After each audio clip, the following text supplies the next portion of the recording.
Hello, everyone. We are here with Cole and Kaytlyn Perin in Maple Valley, Washington. I'll go ahead and let Kaytlyn take it over. Going to have her kind of just talk about her experience with dogs, how long she's been working with dogs, how she came into our life and met us. And then we'll go ahead and get into the topics that we want to discuss, which are dog parks and off-leash dogs. So, Kaytlyn, Hi. take it away. I'm super, super honored to be here. Very excited. And especially about this topic. So I can't wait to break it down and let everyone hear your guys' side to it, because it is a side that I think needs to be heard and talked about a lot right now. So I have been taking money for training for about,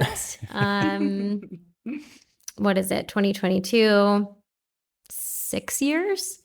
But dogs have always been a part of my life. I started out dog walking, making my own little business cards as like literally a 14-year-old girl around my neighborhood and passing them out. And and then I did 4-H as well with my first dog, Troy, who I'll talk about a little bit later as well. So I had no idea that it was that deep in your blood. Yeah. Oh, Wow. yeah. Okay. Yeah, I think the memes are about me. Like I go to people's houses and I'm like, can I take your dog out on a walk at like 10 years old? Like I wanted to walk all the dogs and do all the things with people's dogs. It's just always been a deep rooted, it's what I'm meant to do. It's your dharma. Yeah. If people know what that word means, but yeah. I don't. What's dharma? It's kind of like your nice your karma. your soulmate of things that like jobs, Like basically. purpose. Yeah. Yeah, absolutely. It's my dharma.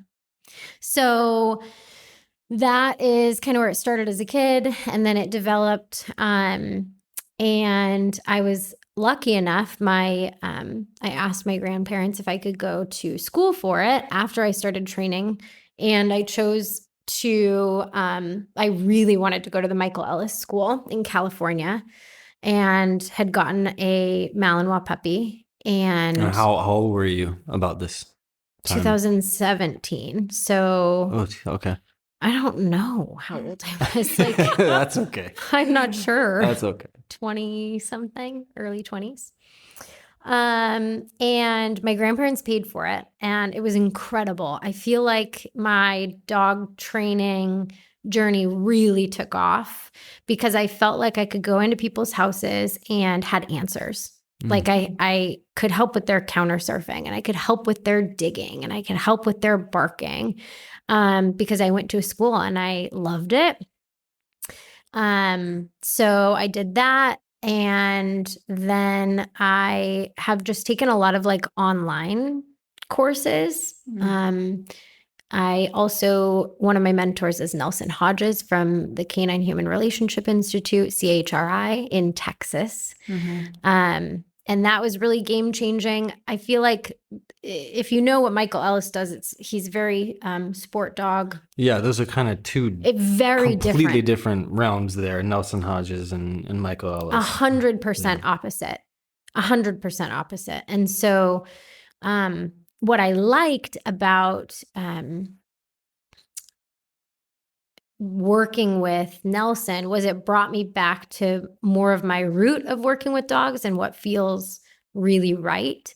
More the psychology base of what dogs are, and how to be with them, versus sport. Sport is so fun, and it is so, like, I like to say it's sexy. Like it looks so cool and it's fun, but at the end of the day, like really appreciating the species for what they are and what they bring on a much deeper level than sports, felt really good.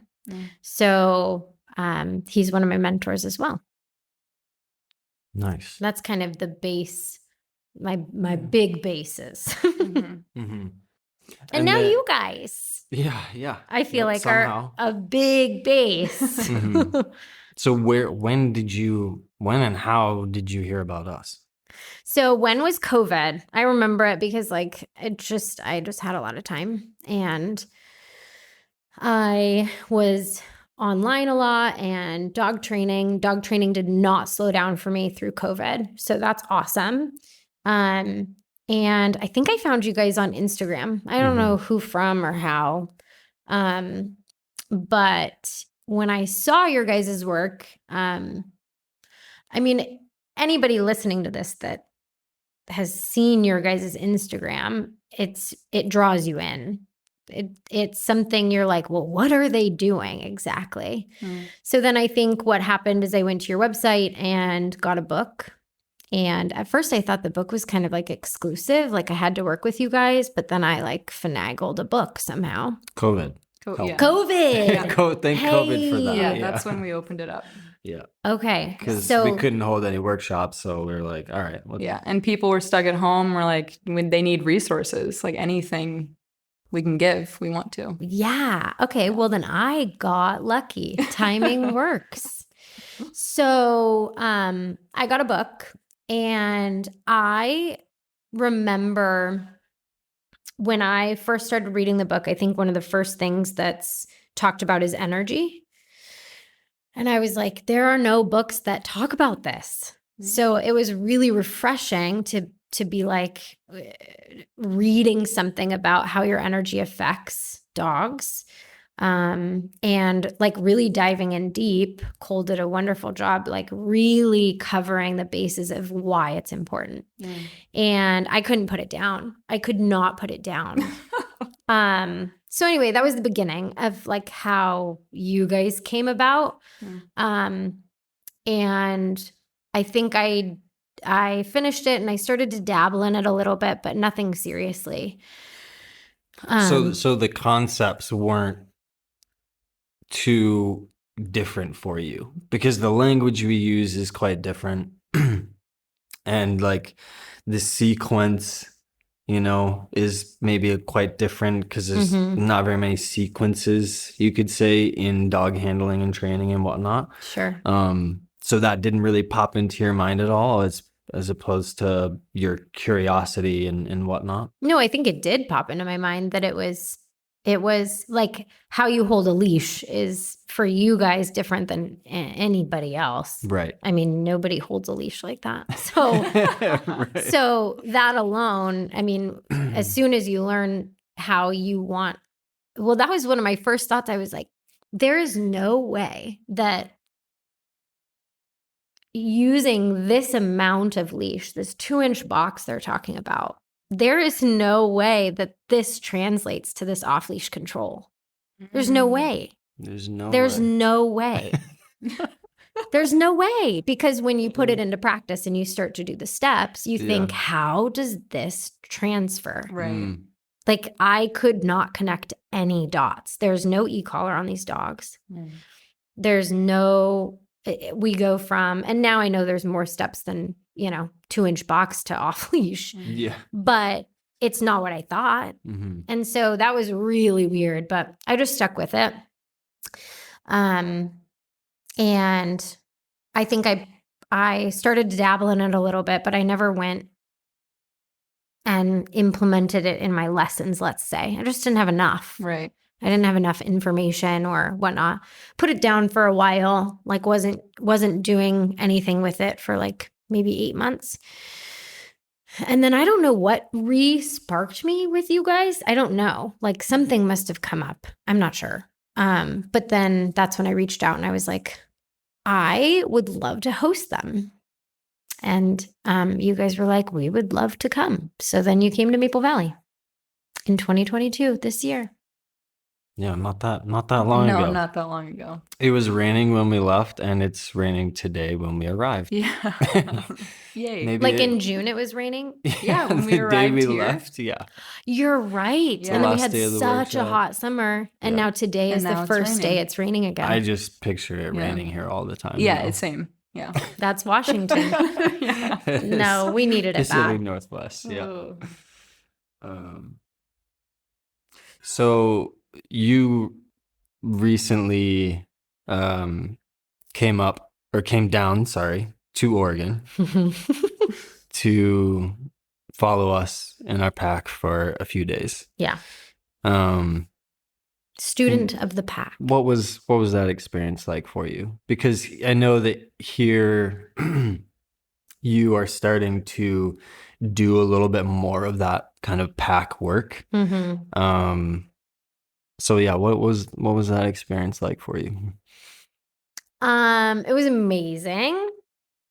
I'll try and keep it brief, but it was really eye-opening. It was so eye-opening to, this is something I mentioned to at least John. I'm not sure if we talked about it, but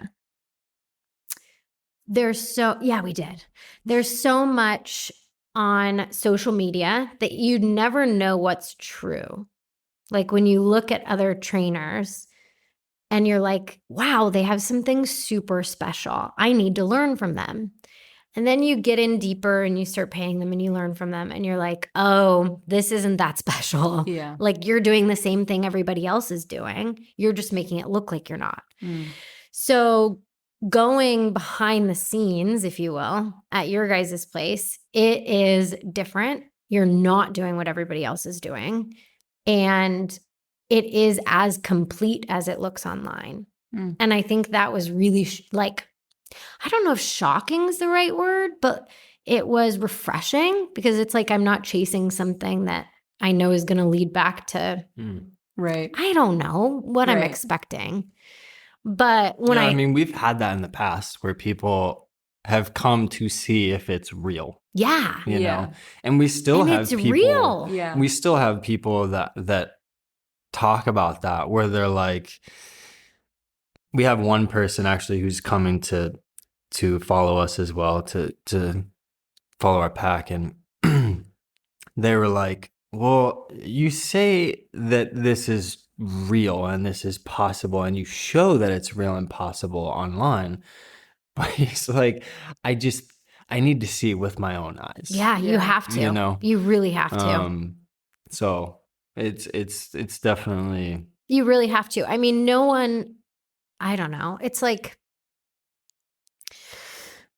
you guys have a membership page where you're kind of pouring everything into, and we're getting there. Yeah, you're really, really building on it and trying not to leave anything unseen. And, you know, you look at the video of you guys with all the dogs in the van, and it's like you have all these dogs laying down calm on their way to daycare, mind you. Like they're going to have a good day with you guys. They're woke up fresh and energized for the day, and they're all falling asleep in the back of this van together safely. Like you trust it. At like 9 a.m. Right. At like 9 a.m. Some of them haven't even like morning pooped yet. This is true. Yeah. So it's very real, and you have to see it for your own eyes. For sure. I loved it.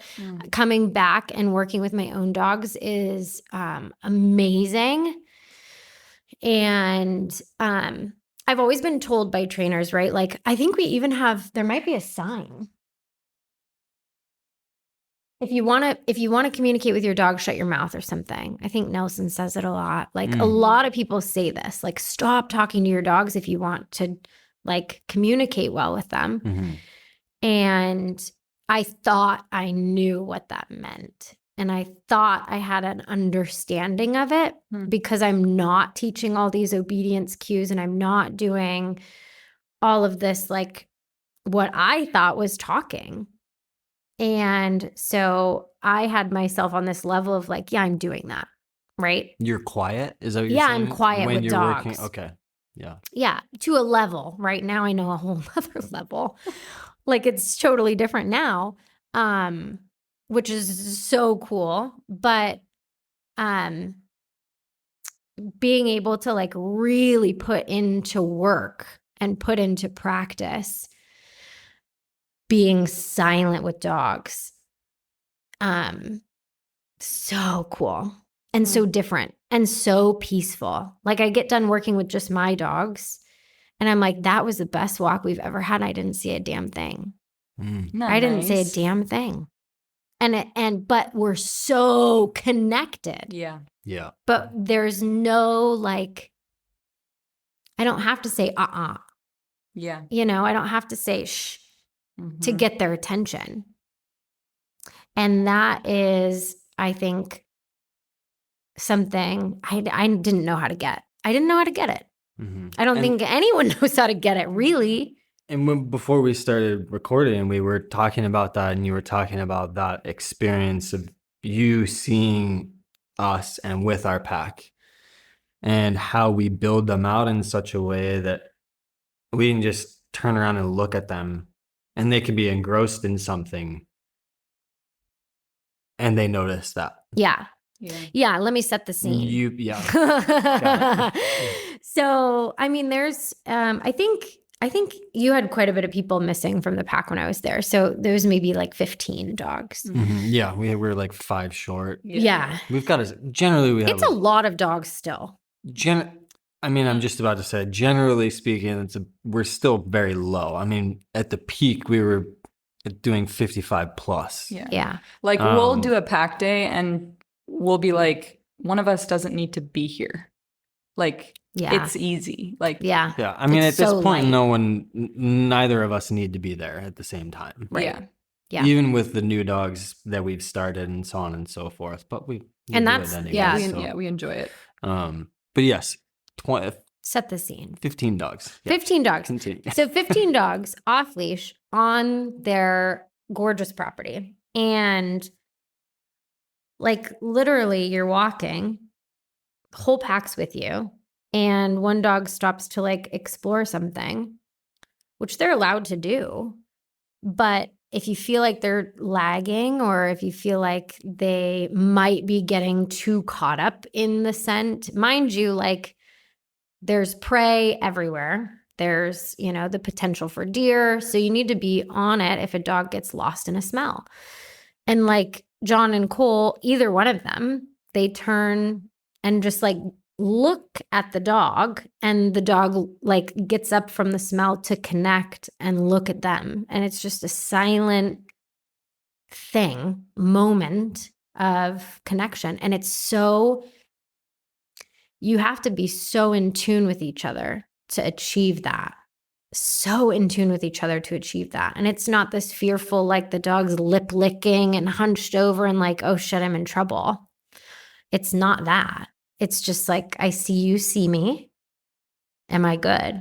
Yeah. Can I keep doing what I'm doing? Can I keep doing this, or do you need me to catch up? Or do I need to catch up? Yeah. Awareness. Yeah. Yes. There's a question mark in the dog's brain, which we love. That's what you love to say. Yeah. That's what we love. Yeah. There's question marks. They're thinking. Yeah. Yeah. So, seeing that and like being in the presence of that with that many dogs, that's a lot of dogs to have that with. And, you know, just to see that level of connection is not like anything I've ever seen before. And they're not even your dogs. That's the other thing, is it's impressive if they're yours. These are dogs you see twice a week. Mm-hmm. Yeah. Years ago, Do you know where he's going with this? Years ago, we had somebody working with us, and it was challenging. Like the way we used to handle dogs, we had a success. I mean, we had to have been successful hiking 55 plus dogs off lead, with the techniques that we used and whatnot. But we still had scuffles, and our days were not smooth all the time.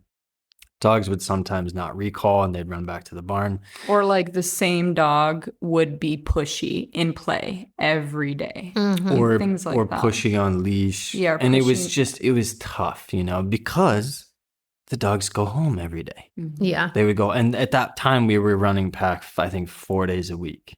So some of them were coming out 4 days a week. Yeah. And they would go home, and they would come back, and we work on the same thing. And they'd go home, and we'd work back, or they'd come back, and maybe they'd be fine that day, but then the next day they'd be tough. And this person that we were working with, they were like, this is ridiculous. Like, this is impossible. Them going home, going back to their humans, learning, unraveling everything that they just learned. And I'm like, something inside of me was just like, we can do this. Like, it can be separate. Like, whatever goes on at home can stay at home, and what happens here can happen here. How did you believe that? I don't know.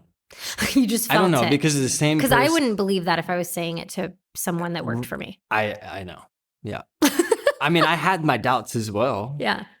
I had my doubts. I mean, the same person. You're like, it's got to work. The same person was like, this is ridiculous, hiking 55 dogs off lead on an unfenced property. With like 3 people guiding them. Yeah.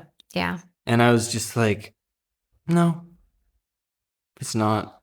It's doable. A little crazy. I mean, it's a little, when you're outside of the box, yes. You know, when I step outside of the box, yes, it is. Yeah. Okay. So, but that's what you're really good at. That's what John's always been really good at, is like, how can this can be better? I know it can. Yeah. Like, seek the highest first. Yeah. Anything's possible. Like, not limiting yourself to where you're at and thinking like, oh, well, this is it. This is the best it can be ever. Like, we're still doing that. We're like, how can we be better? How can we be better? Even if they're little things and little refinements, it's still like, it's possible to have a smoother day, to have it be quieter, to have it be more enjoyable. It doesn't seem possible, though. Let me tell you guys about, and then we can talk about dog parks too, because I know people are probably at the edge of their seats for this great content. It's gonna be good. Yeah. So one day we were there, my husband Jason, and he was there too. And it's such a, like, I know that it doesn't mean anything to John and Cole, but I was watching, we were on a hike with the dogs. Oh, yeah. The stick. You know what I'm talking about? Was it a rock? Was it a stick? It was a stick. It was a stick covered in peanut butter. Oh, yeah. Yeah. Somehow there was a stick covered in peanut butter. A contractor had been out on the property and was like stirring something, like a peanut butter. I think he was making a peanut butter and jelly sandwich. Yeah, and he left tossed it out the window of his truck when he was on onto his way out. Our trail. Yeah, rude, first of all. Second of all, none of us knew what it was, but the dogs were getting caught up in something. Casually, right? Like casually caught up. They're not like fighting or anything. And so Cole went over and picked it up and investigated it. And I was watching, and I just think it's a stick at this point. I don't know. It's got peanut butter on it. She tosses it off into the woods. And at this point, in my line of work, I work with a lot of fast-paced, reactive, sometimes aggressive dogs. And so I see things with dogs in slow motion sometimes. And this was one of those moments where I was taking in the whole picture. And as she's tossing the stick into the woods, not one of those feet, I don't know the math, 15 times 4, not one of those dogs' feet moved towards that stick she tossed. And I'm just thinking, this is unbelievable. Who can have 15 dogs off leash on a property with 1 to 2 people watching them toss a stick into the bushes that they just wanted because it has peanut butter on it? And all of them knew that's just not for me. It's just not for me. Like, that's, and there's so much, I don't know. That's crazy. And then you saw them on the river. Yeah. Which part? Well, I was going to say when I brought a stick. Yeah. And you saw how interested they were. Yeah. So they were. Yeah. And you let them play with it. Yes. Yeah. Yeah. So it's not like these dogs. They can't chase things. Yes. Mm-hmm. But exactly. Yeah, they practice chasing things, but it's. Oh Lord. Well, the podcast is ruined. Start over. Oh, that's something I would do. Yeah, we're good. Oh. Yeah. I was joking. Yeah, they can chase a stick if you tell them to get the stick, but like they just knew. And that's the thing about being silent that I was talking about before, is like John and Cole really focus on like, how do the dogs know when they're allowed to play? Well, the energy we bring. What? You know, how do they know they're allowed to get the stick versus not get the stick? You didn't say anything. You didn't like stare them down. Like, what changed? Oh, the energy. Okay. Like, how? I don't know. You guys are just so with it. I don't know what else to say. It's really refreshing to like, and enjoyable to have people out into our space because it's our life. Yeah. And it's been our life for so long that stick moment, I'm like, that is nothing exactly to me. And so it's nice to have things reflected back. Or when this is a little more obvious for us, I think, because we know how hard it was to help the dogs with it, but is transitioning to the river. Oh, yeah. That was probably one of the more challenging things. And like we notice it with new dogs that we bring on. Yeah. Is water. This takes time. Water. Well, it's moving from hiking on a dike, which is raised, to going down a slope, which is quick. Like you move faster going down, and then you hit water, which is where sand. Don't forget the sand. A beach to a river, and it's a big beach. And the tide will be higher in the spring, so sometimes the water's right there, sometimes it's farther away. Boats are going by. Yeah, and that's where they like a lot of them love to play. Yeah, it's the energy gets really high, enjoyable. High. Yeah. And so that was probably one of the harder things that we've learned to tackle over the years with dogs is making that transition, and not having to say anything. Yeah, and the transition is down to the beach, hiking on the beach for as long as we want. Right, and then it's as long as necessary. Like sometimes we'll walk on the beach and then just turn around and go back up. Not let them play, and they don't play. Yeah. Or like Stitch will go in on his own and he goes and splashes in the water and no one else does it. Right. So to have a dog in that exciting place and to have that not trigger the other ones to want to engage in that too, that is challenging. Yeah. For sure. And it just looks so smooth. We've had a lot of practice with triggers. Yeah. No kidding. No kidding. So much practice. And then I think that kind of helped us get into the mindset that I like the environment and then getting comfortable with triggers and then just the whole horsemanship aspect where you want to go into the horse, delve into the horse's fears before you get in the saddle. Right. You know, go and find those trigger zones for a dog, bring harmony to it, and then continue on with life. Right. So, which is why, like, as amazing as it is, it's not easy work. This is like not to say that doing this method with your dog is easy. It's a lot of work because, like you said, you're picking out exactly what's triggering your dog. And the furthest thing from that is other dogs because you're like, I have a reactive dog, dogs trigger it. No. There's like 50 things before that trigger your dog. Well, along with, Yeah.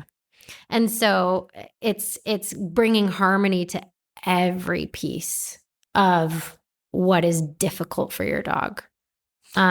Yeah, and I think I don't know, I think Louis was off leash when you came. Was he dragging a long line? He was dragging a long line, yeah. So he came to us and he had hardcore prey drive and reactivity. And I think we were talking about him joining and you know, everyone's like, oh, I want my dog to join Oregon Tails and enjoy life off leash and so on and so forth. But, you know, him in particular, we got him and we're like, I started poking around and he had fears of like everything. Yeah. Like the pooper scooper, scuffing my feet in the gravel. Yeah. Taking my vest off. and dogs. Right. And so it's like looking at it from that context, you know, wanting a dog to be capable of enjoying their time around other dogs and just enjoy life in general, but possessing so much fear is not really feasible in our eyes. Yeah. You know? Yeah. So going in there and extrapolating all of that, bringing harmony to it, it definitely is hard to a degree. Yeah. I think for Cole and I, it's a lot more second nature at this point. Like a lot of the things that you saw and what you were just mentioning is like we're so in our own world that making a transition down to the beach, no big deal. Throwing a stick into the forest or whatever, definitely no big deal. Yeah. I mean, that's what it looked like. I was like, "There's no way," and Cole's like looking at me like I'm crazy. Or like helping a dog overcome a fear in a half a day or something like that. Like for us, it's second nature. Yeah. But for other people, it definitely is. Apparently, seems like quite a bit of work. It is. We see that too. Like we'll have a dog in a workshop, or we'll bring a dog into the pack, and we'll poke around and be like, "Wow, this dog has a lot to let go of." Right. You know, that's going to take a lot of work to get all of that out, because once you're seeing it on that more finer level, you're seeing a lot more of what's in there. Totally. And maybe how hard they hold on to those feelings. Yeah. Well, and you're not working with a seasoned handler even at that point. Right. Like that's for you guys. It's not that hard. Yeah. But then you're watching your dog struggle with fear, and you have to work through it and have good timing and punctuality and pick out scenarios to get them through that. And work your way to those things. Yeah. You know, I was just thinking about, I've thought about this quite a lot over the years, you know, about how, to a degree, hard it is how we work with dogs. And when it comes to change and behavior change, we've always said that it can be very challenging. And you don't really have to look to dogs. You can just look to your own self. Yeah. Whether it's diet, habits, the way you think, the way you talk. Totally. And like you're trying to change the way dogs think. And I don't think or feel that is easy. No. So when it comes to dog training, to say that dog training is easy, to me, you're maybe looking at some low-hanging fruit. But to get to the place that we are, that is a lot of work. And that's kind of the trajectory that we want to put people on. Yeah. Like we're not here, like somebody may come and take the workshop and you know, do steps 1 through 3 loosely and see a great change in their dog. And that's fantastic. A lot of people aren't going to experience that. Yeah. They need to delve quite a bit deeper. Yeah, totally. But we want to put people on the trajectory of not needing a leash, not needing an e-collar, not needing a crate, not needing tons of language and cues and commands and stuff like that. So that's kind of the trajectory that we like to set people on, you know? Yeah. So, and that's kind of who we want to work with as well, as the people who want to delve into their dog and spend lots of time with them, learning about them, not necessarily just trying to condition their behavior. Yeah. You know, but learning about their dog first and then going in and helping them learn to change their habits and their associations with things from a feeling level. Yeah. The cool thing about it is that it doesn't matter what kind of dog you're handed, you know what to do. Yeah. And it's to a certain extent, small nuances might change, but you know those. Yeah. Yes. I mean, the you have the concept. Yes. the nuances will change absolutely, depending on the dog, but you have the understanding of what it means to have a dog actually be neutral. Yeah. And knowing that you still need to keep working on something until they get to that neutral state. And until they get to that neutral state, you keep working. Yeah. Maybe that's bending, maybe that's backing, maybe that's who knows what it is. Yeah. But when you really hone that understanding of what neutral is, it is really unbounded in regards to the dogs that you're able to work with. Yeah. And help. Yeah. So it is challenging to a degree, sometimes more for certain folks. But for us, like we wouldn't have it any other way, kind of front loading that work. And that's one of our friends kind of described it as that. And with like seeing us work with dogs and starting them in the pack is how much work we do up front is a lot. But then after that, it's just enjoyment. Mm-hmm. Rather than having that work be drawn out over long periods of time, literally months, forever, years, or forever, having to use forever. this tool forever, crate, e-collar, et cetera, we front load work that could be quite a lot, depending on the dog. But we want to help them get to that space to where they can enjoy life more. Right. You know, as quickly as possible. Yeah. But not rushing or skipping any steps. So that's kind of what we've built and yeah. And that's exactly what it is with you guys, is like there's nothing left. Like, you know, you've talked about sounds so harsh. There's nothing left.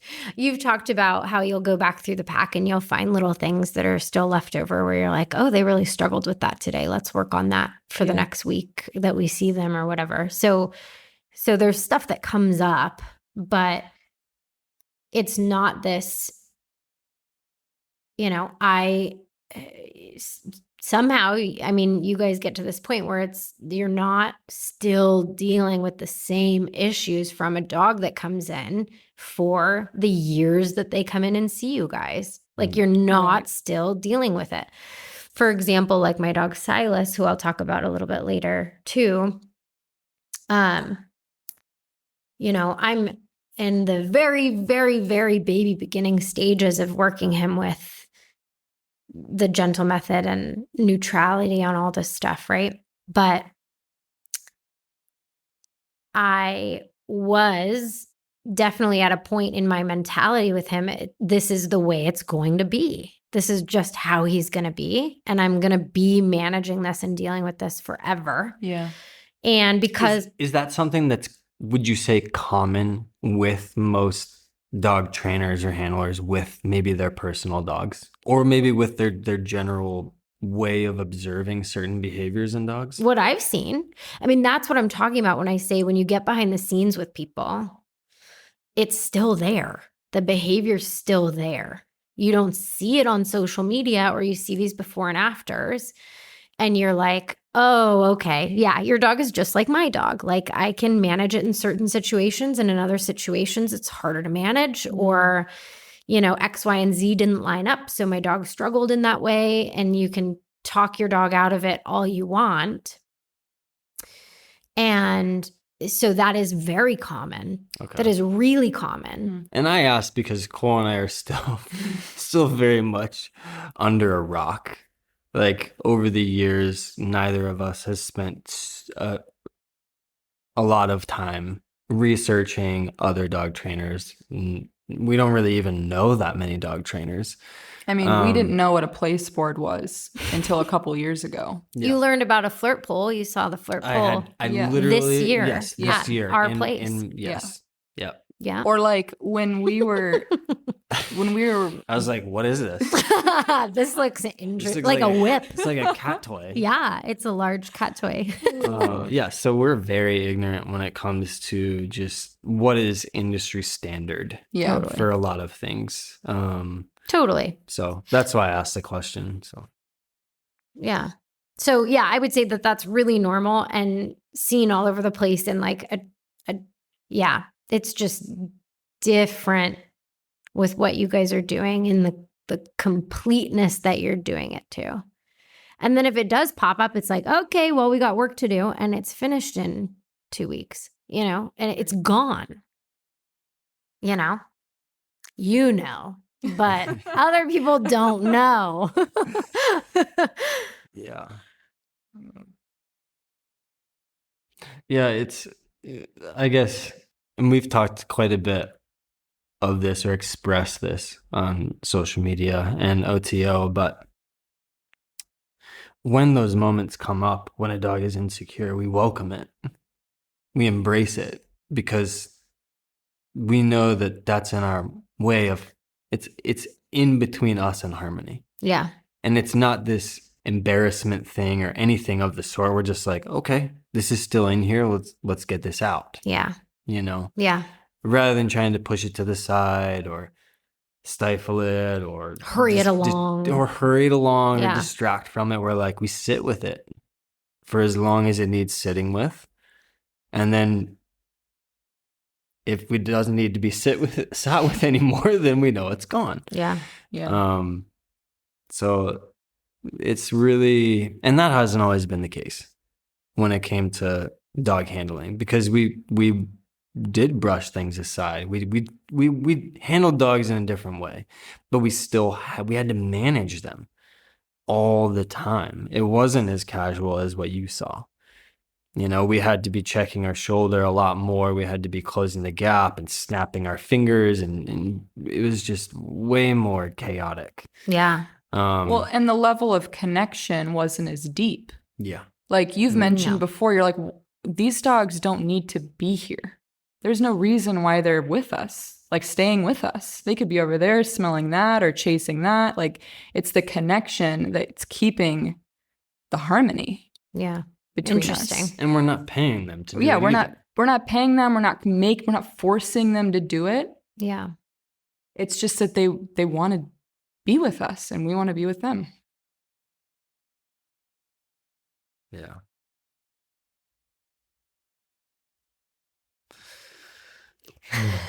Yeah. This is a nice feeling to sit with. It is nice. And it's enjoyable too. Like when those like undesirable feelings come out in a dog, it's kind of fun to work through it. Yeah. I don't know if you've experienced that, where something comes out of a dog, maybe for the first time or in a different situation, and you have tools, you know how to help them through it. And chip away at it. And you're like, this is fun. Like, let's work through this. Well, here's the thing I'm coming up with Silas as I chip away at all of his drama is he's pretty dramatic. He's so dramatic, and it's what's fun for me is when a client's dog does it. Okay. That's when it's funny. And I like it, right? When it comes up with my dog, I'm still more reactive in my journey of stepping away from reactivity and into like more of a welcoming mindset. It's way, way more frustrating for me. Mm-hmm. It's not frustrating when a client's dog does it because maybe there's not that like super involved, maybe emotional attachment of like, I raised you, damn it. Yeah, what is going on? Yeah. I don't know what it is, but it is learning for sure. Mm-hmm. And it's a part of my journey that I need to develop a lot more. So I get frustrated with him quite frequently. Poor guy, he tries so hard. Yeah. So yeah, I have noticed that, Cole, but with my own dog, it's definitely not as easy. Well, at least, which I think makes a lot of sense for everyone else with their dogs, you know? Yeah, absolutely. I mean, I think that that was one of the things that pushed me with Juno. I was like, I didn't like those feelings.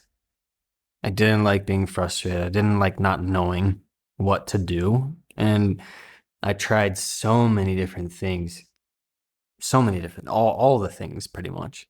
And nothing stuck completely in such a way that he was complete, finished.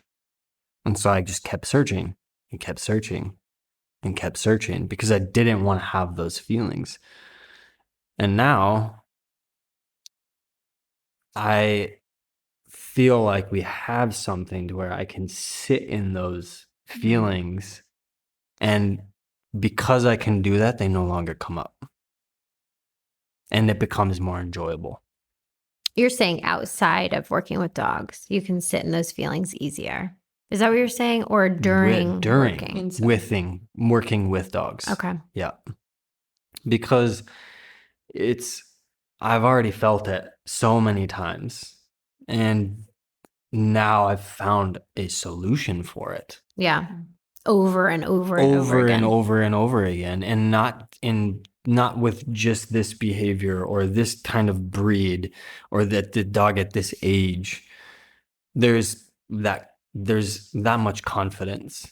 And so when I don't have that, or looking back, when I did have that, it was not enjoyable working because I didn't know what to do. Yeah. It was more like my level of frustration boiling over because it was my fault.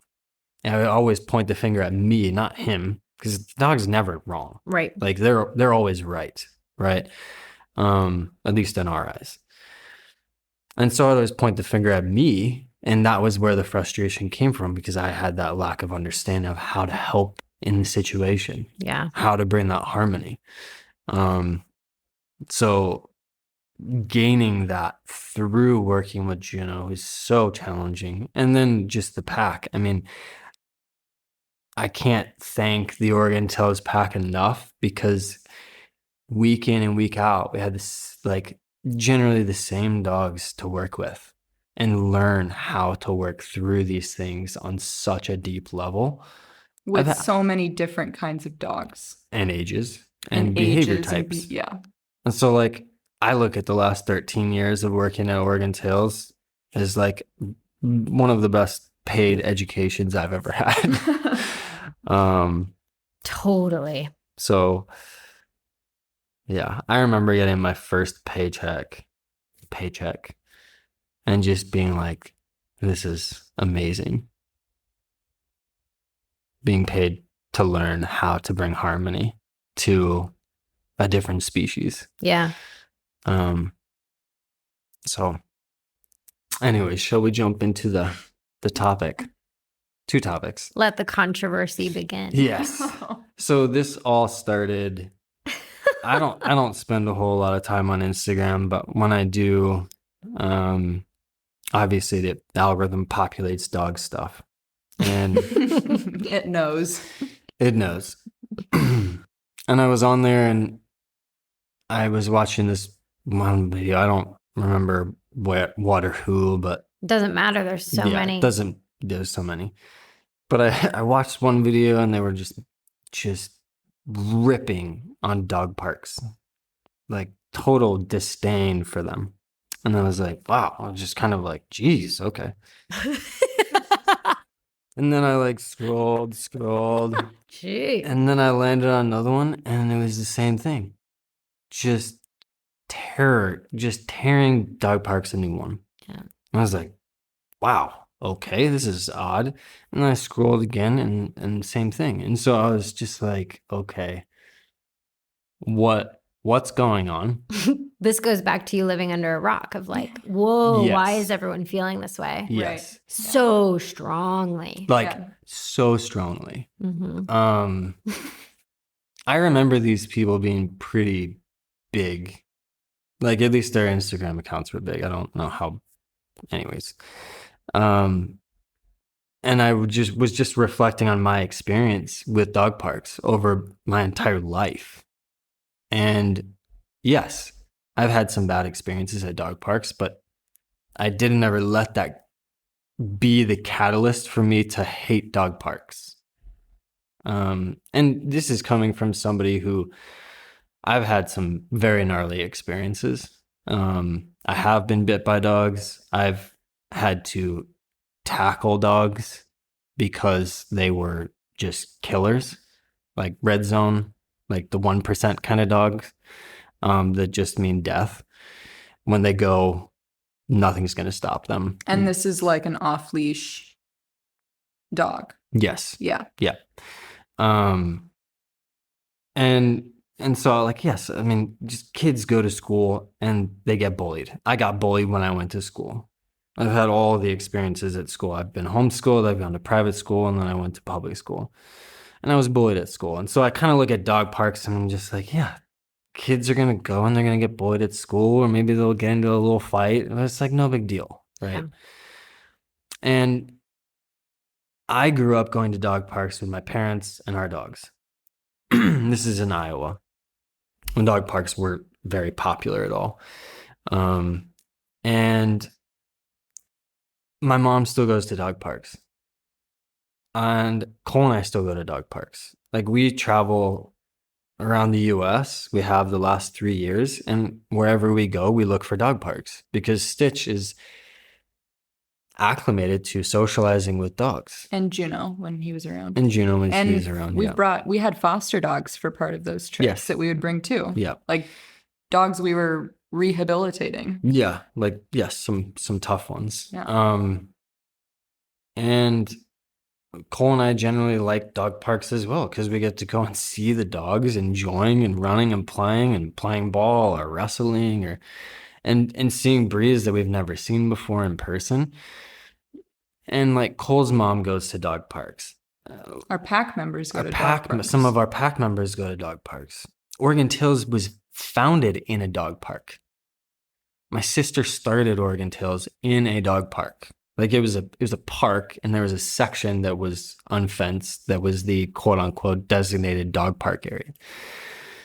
And so I was just kind of taken aback by the disdain for it. And that's kind of where this question came up. And so when you came down to Oregon, I was like, let's maybe have a chat about dog parks. And because, why the heck is everyone so angry? Yes. So you're going to speak for the masses. Yes, I am. Oh, I am absolutely I'm prepared to speak for the masses because I know all the arguments. Great. So, and I think that, like, that's one of the reasons why I wanted to have this conversation, why we wanted to have this conversation with you, is because you've been to Michael Ellis. You've seen so many different kind of opposite sides of the dog world, right? Sure. You've got Nelson Hodges, but yet you've got Michael Ellis. Yeah.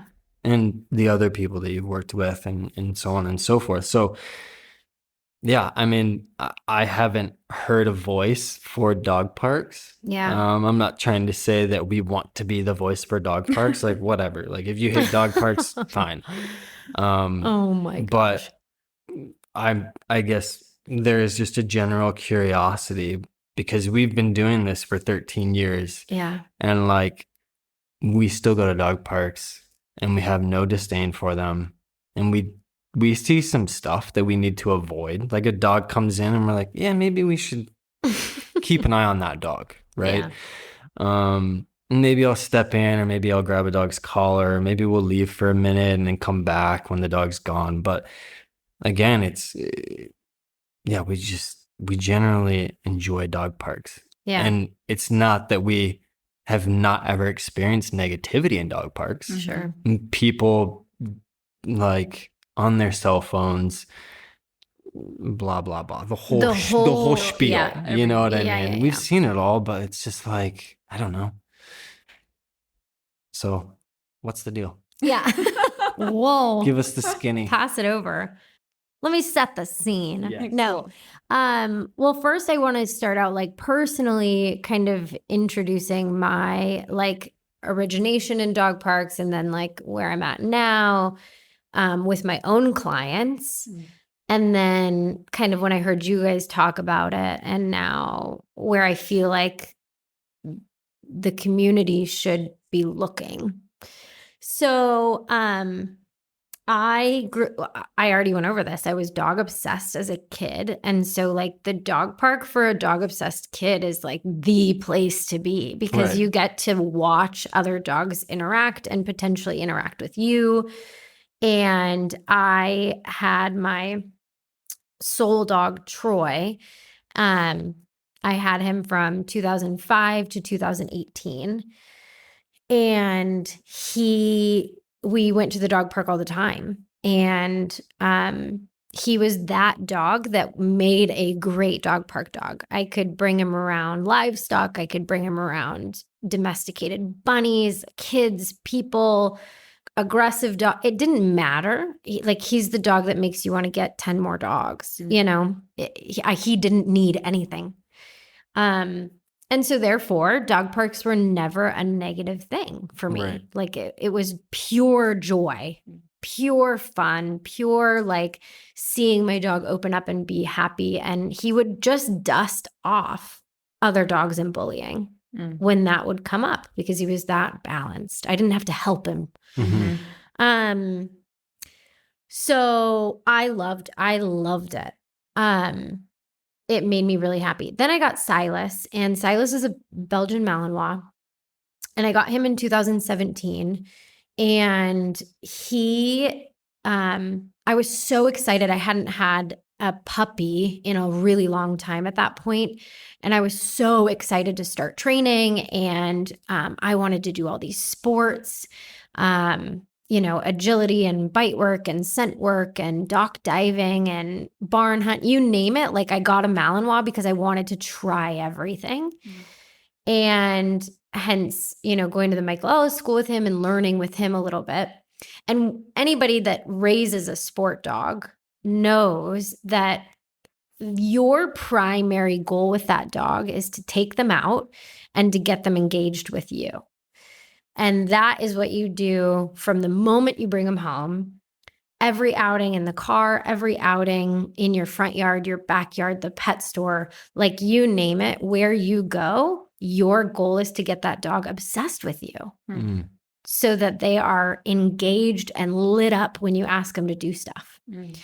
And so you avoid certainly dog parks. You avoid on-leash interactions for sure, because you don't want to take the dog into any dog settings and have them think about the potential of meeting a dog or having fun with a dog. And is this generally in the beginning?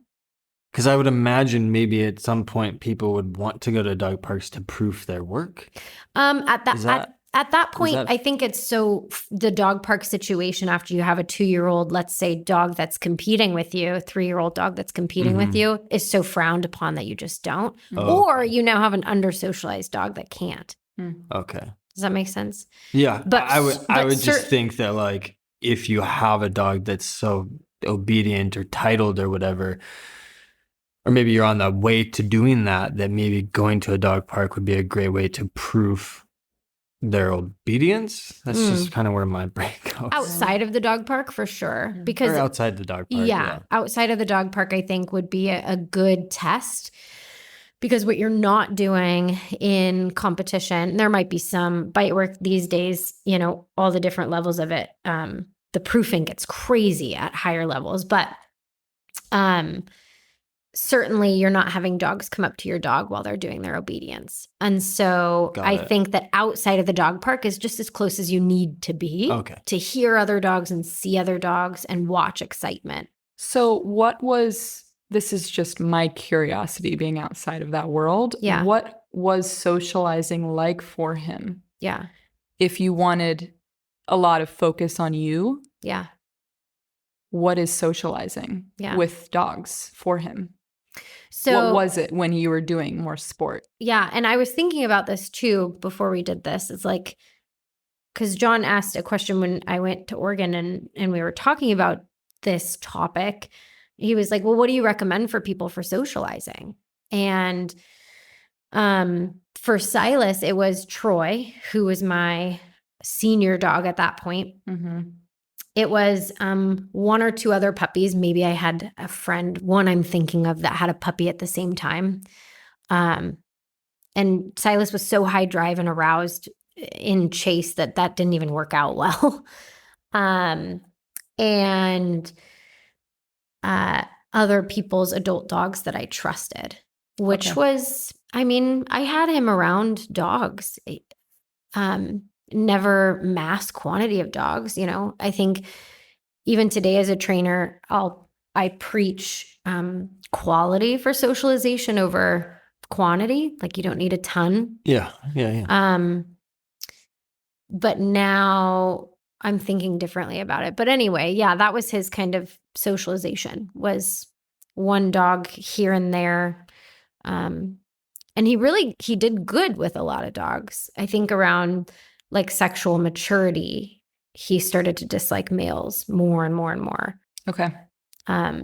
Which then made the dog park like totally off limits for us. And not something I didn't think at that point in time in what I wanted to do with him that the dog park was even going to be on our radar. Like, that was something I had with Troy. I'm so gung-ho and excited about sports that I don't need the dog park. Right. But now where I'm at, and we'll get into this a little bit, but now where I'm at with him, I miss it bad.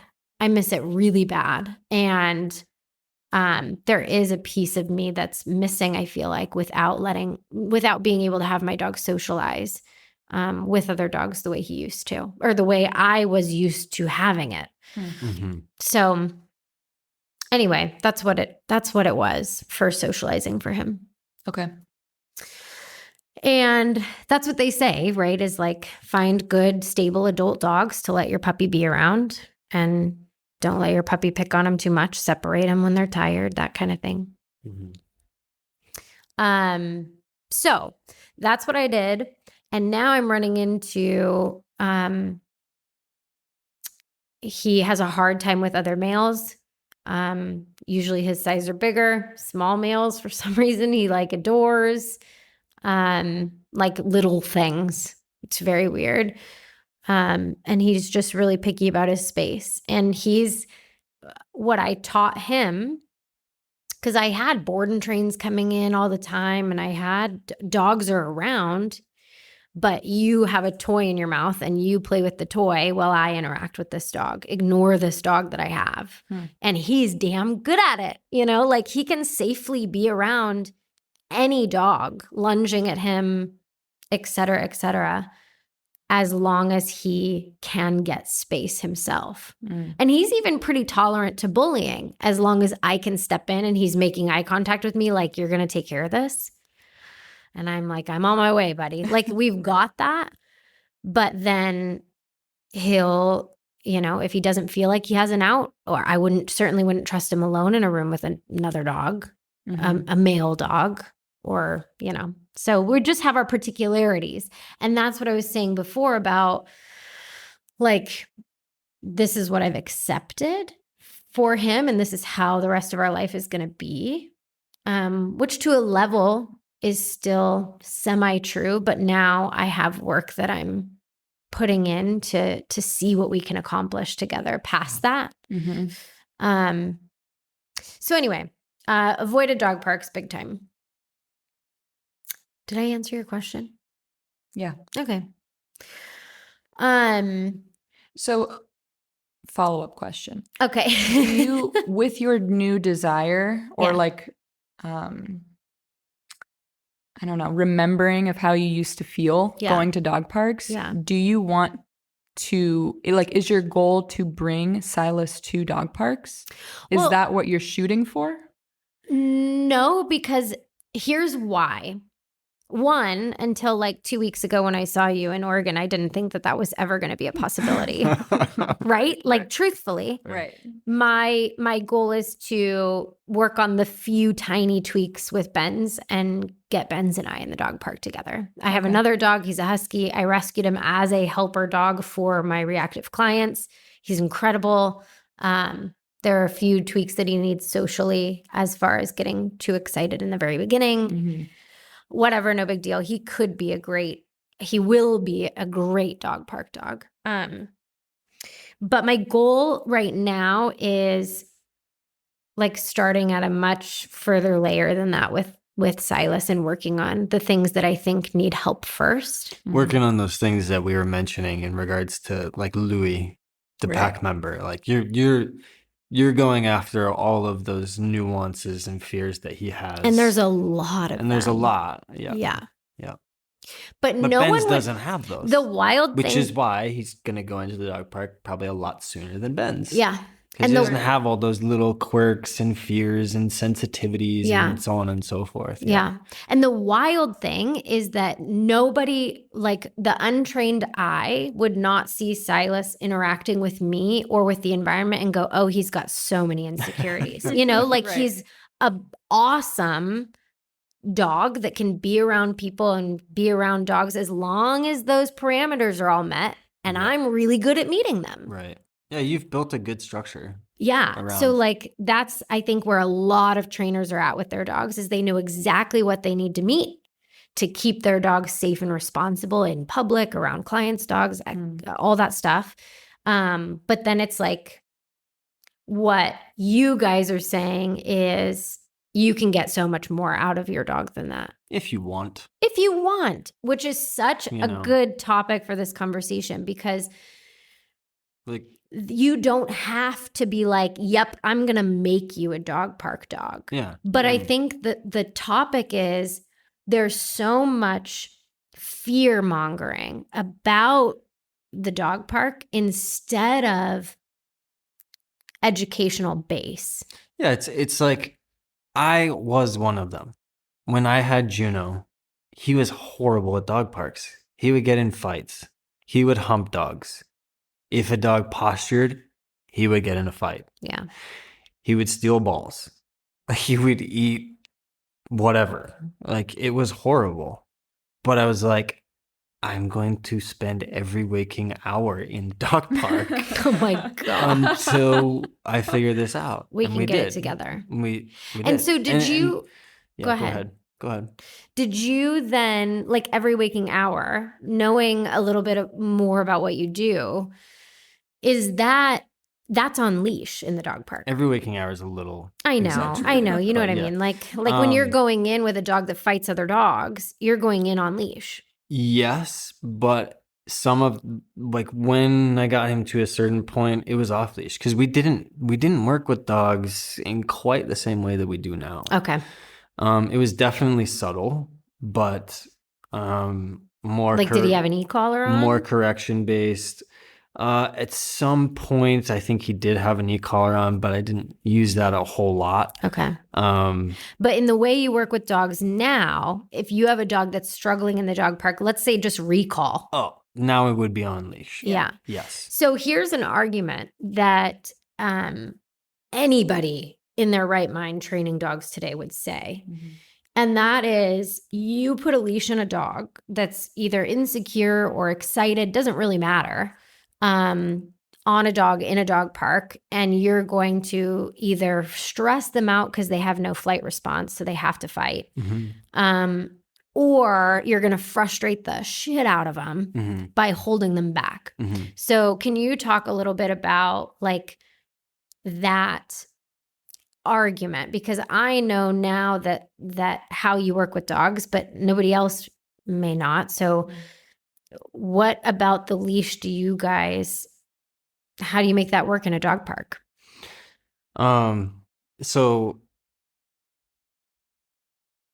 we start by building a foundation of the relationship between ourselves and the dog and that tool. Yeah, with the leash too. Yes, with that leash. Yep. And that's not in the dog park. Yeah. That is for a while until we find some syncing up, some harmony there. Yeah. Then maybe we go to a park where there's a dog park in it at a distance and we work there. And we just incrementally build our way up to working our way into a dog park. Yeah. Whether it's fenced, who knows what. But we're still going in assessing the dogs in the dog park. Like it's not this just like we just waltz into dog parks and it's just this Cinderella story, you know. It's we have knowledge, we have understanding of dog psychology, of dog's body language, of energy thresholds. When generally speaking, the energy gets to a certain point, either the wheels are going to fall off or it's going to dissipate. Yeah. And if it goes the other way, then you have an issue. But we ping on that energy. Yeah. We've been around dogs for so long now. We know that energy threshold. And so we're like, when we feel that, our attention naturally is drawn to it. Yeah. And maybe we create distance, or maybe we just watch and we're like, because they're not our dogs and they're off at a distance. What a mess. And we're like, well, which way is this going to go? You know? Yeah. So it's not like we're waltzing in, but we put in so much time with that tool, learning about the dog, teaching them how to give to us on that lead in a multitude of different ways and angles and so on and so forth. So when we do bring them in there, they know exactly what we're going to ask of them. Yeah. Now there's just a dog. Knowing the way that you... Or now there's 4 dogs. I want to add on to that too, is that the way that we work with dogs, and you know this, it's in motion. So it's not like the dog's on leash and we're standing there asking for them to be still and be crowded by all the dogs in the dog park.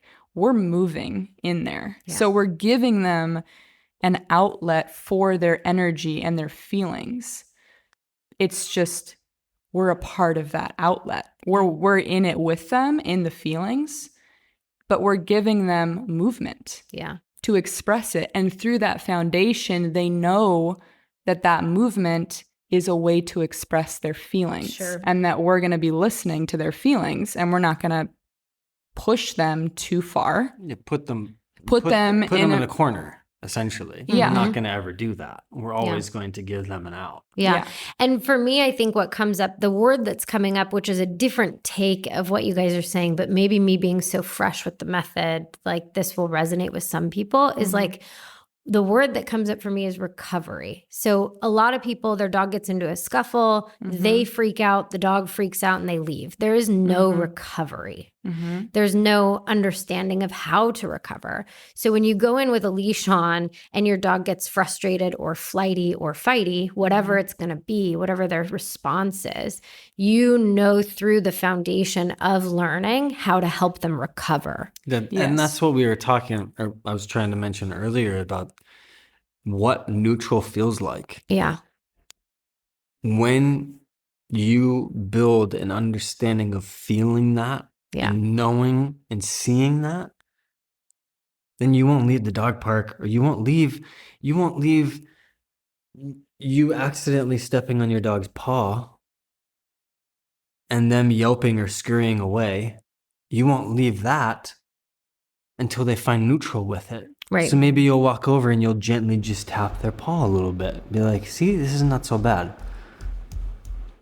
So you just learn to always help the dog find that neutral. Right. So if there's a situation that comes up in the dog park, you've already worked through their frustration or their fear with so many different things that they're so practiced in it, and you're so practiced in it, that a dog coming up is like just another dot on the wall. Right. You know? Yeah, it can still be a stressor. Yeah, absolutely. But you know what you're looking for to help them through that. And it's not the only stressor, you could say. Yeah. It's not like they walk around on a loose leash and life is, sunshine and rainbows, and then we go into the dog park and it's chaos. Like, we're building up to it. Yeah. Over time. Yeah. And not just jumping into it. Right. Also, like, the way that we handle dogs socially, we know how to keep them safe and keep the other dogs safe. Yeah. So that they're not going to have super stressful situations on leash in a dog park where a dog's bullying them, or where they've got a dog in their face, like doing certain things to them, putting a lot of pressure on them. Yeah. We're going to be using angles and movement so that we're releasing that pressure and we're not kind of forcing the dog to make a reaction on their own, forcing them to deal with the situation on their own. We take all of the responsibility away from the dog, removing the necessity for them to communicate, essentially. Yeah. Because we always give them an out. Right. And that's what we do with our pack members, which we have a lot of practice with off-leash dogs and bringing new dogs in. Yeah. Because that's exactly how we start new dogs in the pack. We've got 15, 20 off-leash dogs, and we bring a new dog in, whether it's a 4-month-old Great Dane with still intact, which we just are doing at the moment, or a reactive pit bull who looks like a manatee, who we're also doing at the moment. Or like feral dogs. Yeah. You know, so anyway, so just knowing. And that's, I think, what there's a huge disconnect. There's so much to talk about. There's a huge disconnect, I think, on the understanding of loose leash. And this is also what drew me to you guys, is at the end of the day, all these trainers can talk all they want about doing let's goes and turning around. And that's me. Hello. So like, I'm not saying anything. Like turning around in the other way, and like you just drill your dog like that until they fall behind you, right? On a 6-foot lead, on a 15-foot lead, it doesn't matter. Mm-hmm. At the end of the day, when you have a dog with insecurity, reactivity, anything in their being, and they have that much leash, you cannot help them. Yeah. You can't, because there's going to be a scenario where you cannot help them recover because you've never shown them how to be on a short leash with you. And like when we say a short leash, we're talking about a 2-inch box. Like you feel the dog. Or not even a 2-inch box. Sure. Because when we talk about a feel, that's what you experience when Silas gets into a situation, or when anyone listening gets into a situation. Right. What do? You get a real feel on your dog and you try to get them out of the situation. Right. Even if you're not in the gentle method, you watch people walk dogs past you and they're all holding pressure on their dog. That's what I'm saying. Is you're good, your dog is in a follow state of mind and you're all good until you're not. And then your dog is 4.5 feet in front of you lunging. Now what? Because you haven't taught your dog how to respond to what you guys call a feel, which is specific pressure and release on the lead. You haven't taught that. Yes. And so what are you going to do? Just very infrequently. Yeah. You haven't practiced it maybe necessarily in that intensity. Or in like a de-escalating way. Correct. Where it's soothing to the dog and not charging. Yes. Or oppositionally, like there's oppositional reflex, right? And that's what dogs are going to do to respond to a short leash. And that's what all trainers everywhere know about. And so we're like, do not have this short of a leash because your dog is going to oppose it. But what happens when you walk into the vet's office? Right. Or what happens if you walk past something scary and your skittish, like feral dog is in flight. Spooks? Like have to. Then you use that. And so it's only in those oh shit moments when people are getting that intimate connection with their dog. And we do that all the time. When you're not tense or stressed about something. Exactly. Even if it is a tense and stressed moment, we're not tense and stressed because we're so practiced in it. Yep. And so that's, I think, what's so important is you cannot, that's why people hate the dog. This is part of what I'm learning as I learn your guys' method. This is part of why, a small chunk of why people hate the dog park is because they don't have a method to help their dog through it. Yeah. You don't, because you are on a practiced follow and your dog is 4 feet behind you, 3 feet next to you, whatever. And what happens when they lunge? Now you have a tight leash and your dog has no de-escalation to that tight leash, which you guys teach. Or like if the dog is 4 feet away from you and here comes an off-leash dog and they're not lunging, but the dog comes up right into your dog's face. Yeah. If we have a dog that's reactive, we're not going to allow that moment to happen.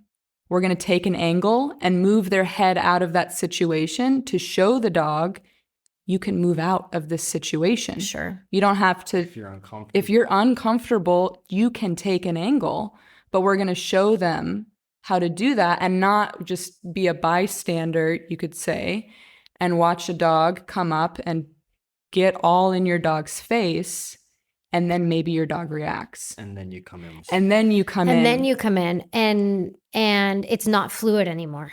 Right. So the fluidity that comes with you're already right next to me being supported is so much smoother and so much quicker than all this room, 3 feet of leash to do all this reacting. And then you tighten the leash and that's what causes the lunge. Yeah. And we always say that's the behavior that we're trying to dry up.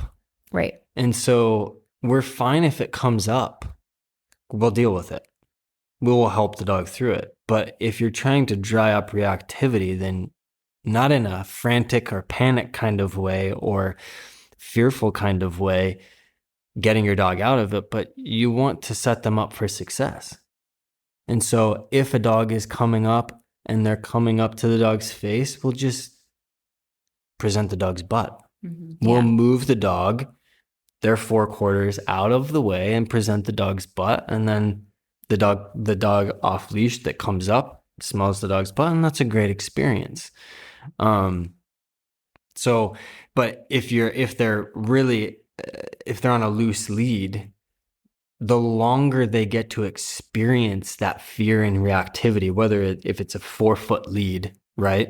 That's 4 feet of reactivity, hypothetically, right? Sure. But if it's a 2 inches before they feel you, that's 2 inches of reactivity. So if you're trying to dry up the behavior, the quicker you can get there to support them, the better. Yep. Mm-hmm. So totally. So coming back to Juno really quick though, but when I had him, I did not like dog parks because I did not know how to help him. Yeah.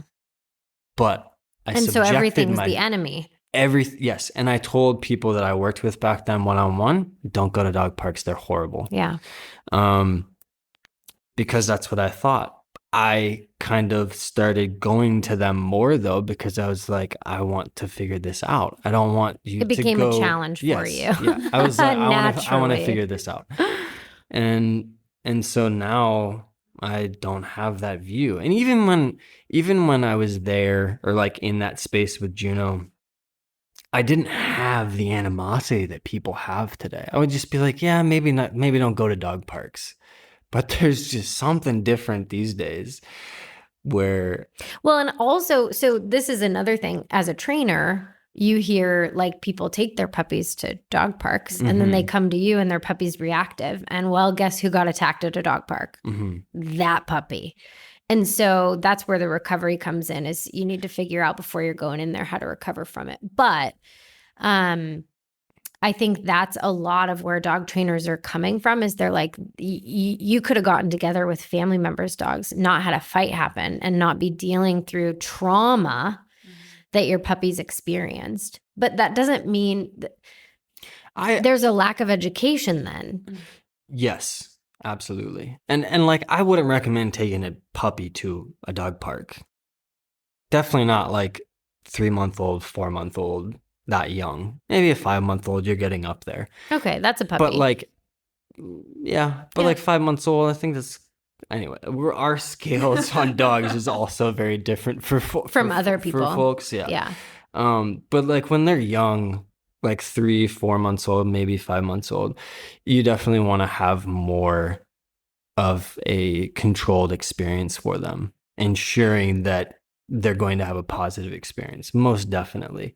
And so if you do go to dog parks, I would be a little more hyper aware on what dogs your dog is socializing with. And if a dog is you're a little weary of a dog coming up to say hi to your dog, I would maybe just put your dog on leash and exit for a little bit and come back when that dog's gone, or shoo them away if you can, or just move to a different area of the dog park. Yeah. But yeah, as you were just saying, dog parks are not the problem. It's the understanding of what to do in dog parks. Or, and how to handle your dog in the dog park, in that recovery state, you could say. And I've never really heard of that recovery state. I guess Does it make sense? Yeah. Because to me, it makes a lot of sense. Yes. Okay. No, I've just never heard it phrased like that. Okay. The way I know it is just if something isn't neutral. That's just what he goes back to. He can't not. You do it again and again and again until it's neutral. Right. Or until, if it's a really challenging situation, until there's some softness and neutral, and then you end there. Right. And then, but there's still some left because you're ending on a good note, but maybe you're like, I got to go somewhere or this or that. And you chip away at the iceberg a little bit, but then there's still some more. And so you go back and then you chip away at it more. But that's what I understand it as. Mm-hmm. Where it's like if a dog reacts again to like you accidentally stepping on their paw or you open your umbrella and your dog spooks from it. Open your, exactly. It's like, well, you open your umbrella slower next time and then a little faster the next time and so on. And so but you don't ever let it go untouched. Unaddressed. Yes. That's kind of what I understand recovery to be. Yeah. It's just like that. Moving to neutral, always moving to neutral. Mm-hmm. So. Yeah. So then I think so somebody learns the gentle method, they learn how to do it. I think that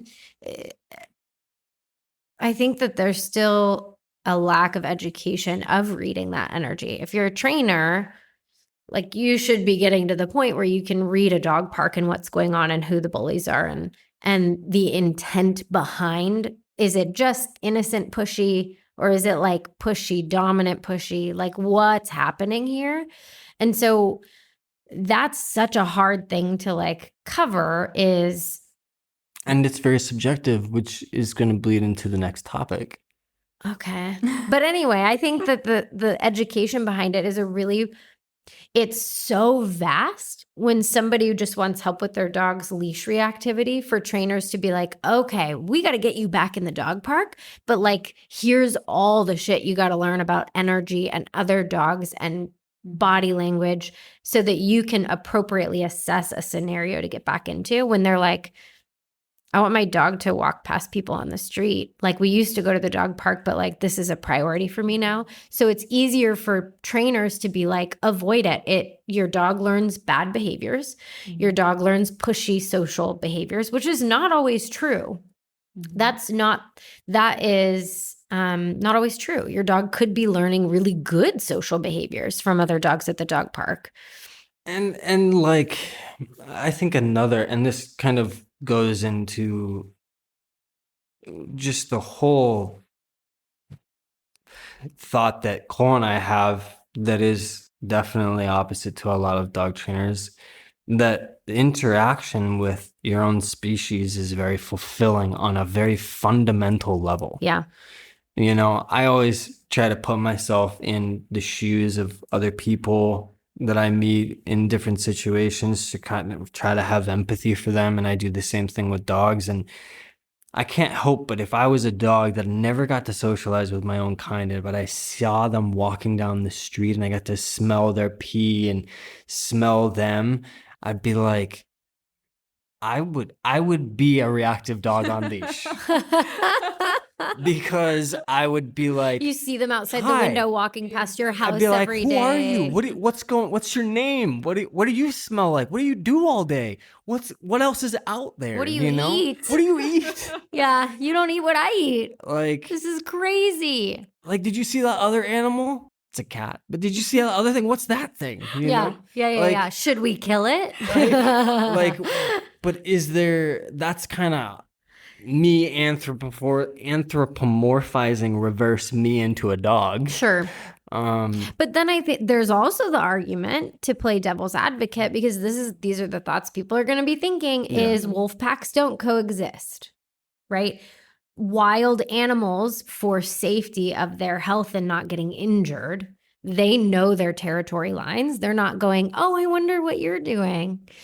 And we're far removed from that at this point. Like, we have doodles walking around. So, right. But like, do you have any take on that? I mean, one dog with a different species in a human is not a pack. And if you have multiple dogs in one household, I would maybe say that that's a pack, but I think that if you look at dogs in Mexico, if you travel the world, you go to India, you go to Mexico, you go to third world countries, you go to South Dakota, North Dakota. Not to say that there's a third world countries, but like you'll see larger packs of dogs. Northern California, they're bigger, right? And they're of all different breeds, of all different sizes. Yeah. So I think that there's just a natural desire for, unless a dog is restricted from that, or they're cloistered, and then they can maybe acquire a disdain for dogs. Yeah.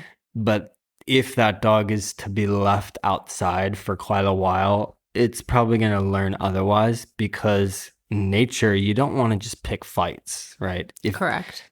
Because that's you will die from infection. Exactly. So you may get a very reactive dog that is, or maybe even like quote unquote like a red zone dog, but leave it outside for a while. Leave it stray for a while, and it's probably going to learn otherwise. Yeah. That's just human intervention creating that kind of stuff. So I see what you're saying, though. Dogs can be fulfilled within their own pack with their own species, but if you have, like, let's say, for example, but if you're somebody who has one dog or two dogs and that's their only existence, I just can't help but think that like it would enrich their life to experience other dogs. That's, again, me reverse anthropomorphizing me into a dog. Yeah. But it's not just that, it's what we see with dogs. Yeah. Like seeing how many dogs we have brought into the pack and see them light up. Yeah. And come out of their shell. Yeah, totally. And drop all their fear and let their personality blossom. Like, it's one of the most magical things to witness. Not necessarily just to be only to be a part of, helping them overcome their fear, like us being a part of that, but like seeing what happens on the other side when they're able to socialize with their own kind. Yeah. Just truly remarkable. It's untouched. Which potentially some of the trainers that are saying don't go to the dog park can't make happen. They're never going to experience that. Yeah. And they're ever going to know, which is fine, is they're human. Yeah. And maybe one or two other dogs. Yeah. If that. Depending on what trainer's telling them what. Because there's some trainers who say, your dog does not need to have any dog friends. Which is fine. There are, many, many, many people saying that. So, but that's just kind of where we come from, where it's like, if you're a dog trainer saying dog parks are the devil, to stay away from them, what about all of those dogs that could be having those experiences? What about those people who work long days, who, I mean, we see them, they work all day and then they go to the dog park. The dog parks in Portland are littered with people. Go to so many different places. And maybe these are all ignorant people that don't know anything, but they're in there enjoying, and their dog's in there enjoying. And yes, maybe they might be on their cell phone. And yes, they might be ignorant or irresponsible, but their dog can actually play. Oh my God. So Cole and I were at the park the other day. I walk in, I was doing something, but I walked over to the park. I was on a phone call with somebody. She was sitting in the grass with a pack member and Stitch. And I walked past and I casually noticed this guy working out in the grass. He was doing like push-ups and crunches and stuff like that. And like 20 minutes later, Cole and I are leaving. And we walk and we're standing at the dog park just watching, because we have to leave, but we're just standing there looking at all the dogs run around playing. And this guy who is working out runs and jumps the fence into the dog park, and then goes and grabs his dog and takes it over to the water to drink. Like, there's people like that. And the fence is pretty short. Oh, so he could my literally leap it. gosh. And so he's working out while his little French bulldog is A in the Frenchie dog of park. all dogs. He was like, That is frowned upon. yes, yes. A And the Frenchie was just in ruling there. the whole park. My dad's over there. The Frenchie was just having the time of his life in the dog park. But yeah, this guy was just like working out, not even in the dog park. Gosh. And so we see all of it. Like one of our pack members. This was like 10 years This was like ago. 10 years ago. They got their first dog. And they thought the dog park was a place where you could go and drop your dog off and then leave. So they would drop their dog off at the dog park and then go run errands and then come back. Oh my God. That's definitely something you had a conversation I with was them like, about. you need to Don't do stay that. Your dog's with- going to get taken. Yeah, First of all. people were like, whose dog is this? And so on and so forth. So, oh no. so we've seen it all. But what about all of those people who make those mistakes? And sometimes it goes bad, probably, but so many times it doesn't. Yeah. And for dog trainers to just be making blanket statements about dogs not going to dog parks and for people to stay away from dog parks, I just can't help but think about how many dogs' lives are losing the opportunity of that enrichment. Yeah. And of course, maybe they'll have a bad experience and maybe that dog will show up at one of the dog trainers who has company's business that is listening right now. And you'll help with them through that, hopefully. But I don't think that just like with schools, we're not like nobody's kids go to school anymore because they get punched in the face. Maybe they get bullied, male or female. You know, we're not saying that about schools. Dog parks are very similar. There's germs, there's bad behavior, like et cetera, et cetera. They're very similar, right? But school is very beneficial, not just for what we learn, but also the social skills and learning how to deal and cope with those unknowns, the unexpected, right? Rather than it being so controlled. And I think that's another thing that's really beautiful in our development handling dogs, where we're able to go into dog parks and we've gotten dogs to the point to where they're able to go from a 12-year-old dog that they've never met to a 5-month-old puppy that's still intact, male or female, to a bully breed who's a little pushy, to an Australian Shepherd who's barking at their face, and deal with it all and have fun with that. Maybe avoid that dog that they didn't really jive with, but it's still kosher, right? Yeah, and I think I, like, personally, from my experience having Troy and going to the dog park and then having Silas and avoiding it at all costs, and because he can't handle it, I think that I was removed from how much joy it brought me and how much joy it brought the dogs that I was taking as well. Because I forgot. And like, there's the whole, like, nobody touch my dog movement too.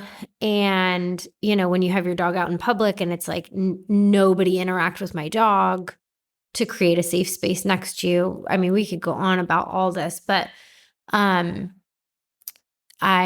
so Silas has been a little bit wary of people. And there was a period of time where I took the privilege of, like, him going up to people and greeting them away, because he would get stuck in their space and start to growl. So he'd go up, he'd be curious, they'd reach down to pet him, he'd start growling.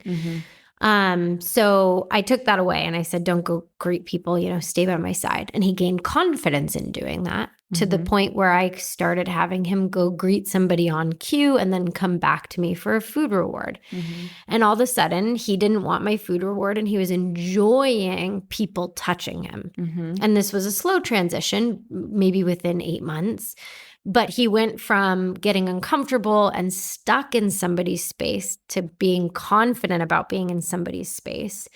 And I remember we went to Leavenworth, and I was telling him to greet people, and I didn't have to recall him out of their space. He was truly not getting stuck and enjoying himself. And I remember feeling so much joy in my own being from watching him love on somebody else and watching somebody love on him. Mm-hmm. And like, I had been removed from what that felt like, having a dog that I had to keep away from everybody and had to keep away from other dogs to keep him, quote unquote, safe next to me. I didn't remember what it felt like at all. And I think that a lot of trainers get stuck in that space. I did, where you lose how good it feels to be social. I think something that happens, and this isn't by our experience necessarily. I mean, well, kind of. I think that what can happen is like, if you work with challenging dogs and you don't get them to that neutral state, there's kind of a perpetual state of unease. And if you sit in that long enough, you lose that feeling of what you're just talking about, right? Of what that feels like, because all you deal with is that kind of energy. Yeah. Day in and day out. You don't get to that completeness. Maybe you only work with a dog twice and then you never hear from him again. Then here comes another one and the same deal. Yeah. Right? Yeah. Again, the beautiful thing about the pack is we've had some of these dogs in the pack for their whole life. Yeah. And so we've been so many of them. We have been with them through divorces, through kids through just like more dogs in the family, moves, their human transitioning to a different job and having to travel a lot, and all the fallout that happens with these things, and learning to help them through it. Yeah. You know? So again, it comes back to that kind of recovery, I guess you could say. Yeah. So part of the Stitch is making himself super comfortable on the plastic bed. Attempting to, yeah. So would you say, so one of the things with people is, let's say you do have a social dog. Oh, go ahead. So, sorry. No, it's good. That was a big, we need to talk about so this. the other thing about trainers is, and people, is that they'll just be like, well, my dog doesn't like being touched or doesn't like people. And they'll just will just label that as their dog, and like, that's what it is. Right. That's what I was saying earlier. I don't look at that. I'm like, this is ridiculous. You might think that you don't like this, but you don't know yet. And that's, to me, the beauty of humans. And what we can show dogs is like, if you don't like humans, why is that? Why? Yeah. Because I'm going to show you that humans are one of the greatest things on the planet. Yeah. And that's what you have to uncover, because the beginning statement that you made was, you don't know you don't like humans yet. I think a lot of people can go, oh, that's rude. Don't say that about your dog. Like, don't push your emotions on them. But then it's like, okay, well, you strip all that away though when you ask why. Well, why don't they like people? What fear do they believe about people? And now it's like, why wouldn't you want to uncover that and help them through it? And is it necessary and applicable today? Like, if they've been beaten in the past, it's like, cool, you're not beating them. You're not beating them, are you? You're not abusing them, are you? Nor is that even the case most of the time. Is anyone else going to do that? No, because they're in your care now. So let's help them grow out of that. Yeah. Or maybe it's not even abuse. Maybe it's just a lack of exposure in life. Yeah. Like, I've seen we've worked That's most of the time what it is. Yeah, most of the time people are like, God, has that dog been abused? Like, with an umbrella. Actually, no. I've met very few dogs that have actually been abused with behaviors. It's just a lot of it's a lack of exposure in life. So anyways, but that label that people will put on, and then that's just what they let the dog sit in. I'm like, no. But that's the thing is no. Let's hope you work through this. Yeah, but there's a Because whole. I'm not gonna let a dog live life with fear of something. Right. Like that's just who I am. I'm like, you're scared of this. Like that's completely irrational. Or maybe it served you to now, but I hope you see that life can be so much more beautiful and enjoyable on the other side of that fear. Yeah. And that human or dog can have value, like can bring value to your life. Yeah. Through interaction. And like the hundreds of dogs we've worked with, when they get to a point of development, I don't think I can think of one that doesn't enjoy their own species. Yeah. Or enjoy humans. Yep. Because they have value. Yeah. Go ahead.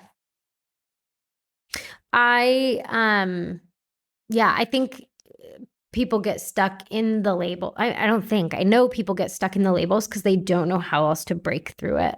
Yeah.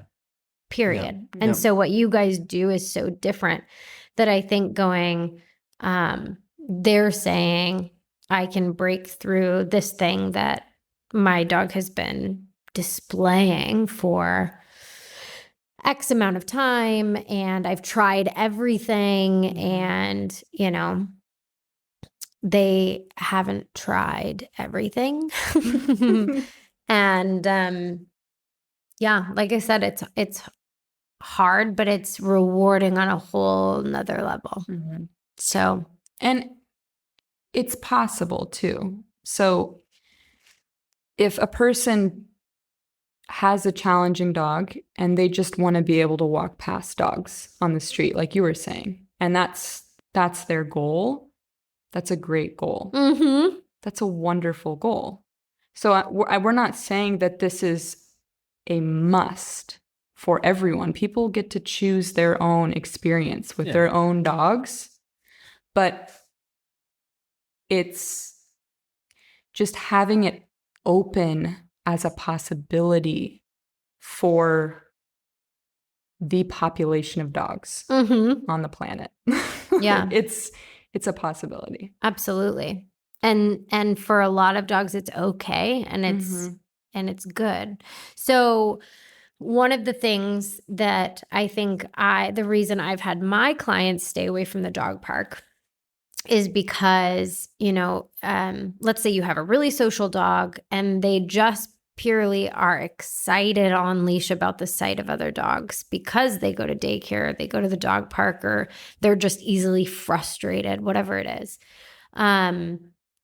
Would you guys recommend pausing going to the dog park to work on, like, quote unquote, human relevancy in your relationship and work on reactivity on leash before resuming play, like for clients? Yes. I mean, for somebody who's green, quote unquote, with how we work with dogs, like you have to build a foundation, and because how we describe pressure and release and how it feels is a lot different than a lot of people because of the intimacy with it, with how we position the lead and so on and so forth.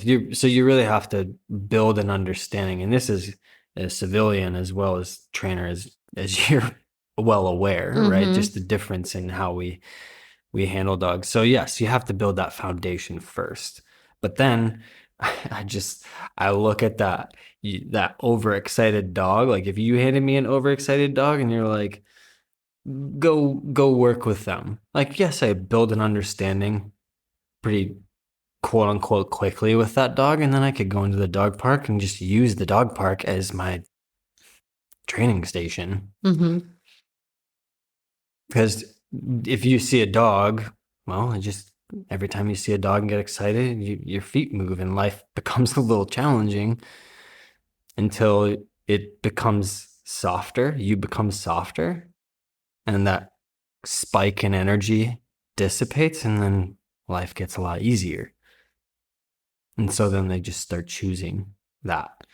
But most definitely, if you're somebody green, a client or whatever, you got to build your understanding first. Yeah. But then again, once you build that understanding, then you can go ahead and use the dog park as something to proof your work, more or less, and help you get to more harmony and neutrality, as opposed to something that you steer clear of. So, and I think just generally speaking, this maybe will bleed into the next topic, carrying energy around. Like you were talking about reading the book and how Cole wrote about energy. Yeah. And even some well-known dog trainers will talk about energy. If for us, if we have something that we are really not okay with, we're going to figure out why we're not okay with it and find a common ground, or at least leave it neutral, just like we ask dogs to do. Yeah. Because we don't want to walk around with that animosity or disdain or anger or frustration. And so for dog parks, it's that way. And for off-leash dogs, it's that way as well. So off-leash dogs. I described me getting on Instagram and finding this dog trainer who talked about dog parks, and then I proceeded to find another two. Same thing happened with off-leash dogs. I don't know, maybe stars are just aligning or something like that, but it was the same intensity was being expressed, not now for dog parks, but for off-leash dogs. And I'm like, oh, here we go again. Because Cole and I don't have that. Yeah. Again, we don't have the same level, same reaction to dog parks, and we also don't have the same reaction to off-leash dogs. Yeah. Okay. So you guys are, like I said, when I was visiting in Oregon, I think you guys have been doing this and feeling this way, and you're pretty far removed from what might look crazy to somebody else. So let me set the scene for everyone listening who has my background of understanding, which apparently is a lot of us, right? And okay, so we're walking on the trail. Cole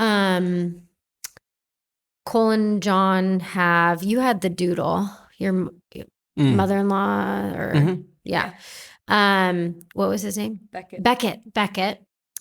John has Beckett. Cole has Stitch. I have Benz, and my husband Jason has Silas. I was like, where is he going with this? Yeah. So this is what he's going to explain is so different is we're walking. Jason's way in the back. He's working Silas because Silas just always needs to be worked. And so he's working Silas, and there's an off-leash dog approaching down the paved trail from behind Jason and making her way this way towards the other three of us. And we're kind of waiting for Jason and Silas to catch up. And this is the difference is Jason's busy working Silas. And I didn't think he noticed. I'm sure he did, but I didn't think he noticed the dog approaching and getting pretty close. Maybe he was really caught up in the work. I don't know.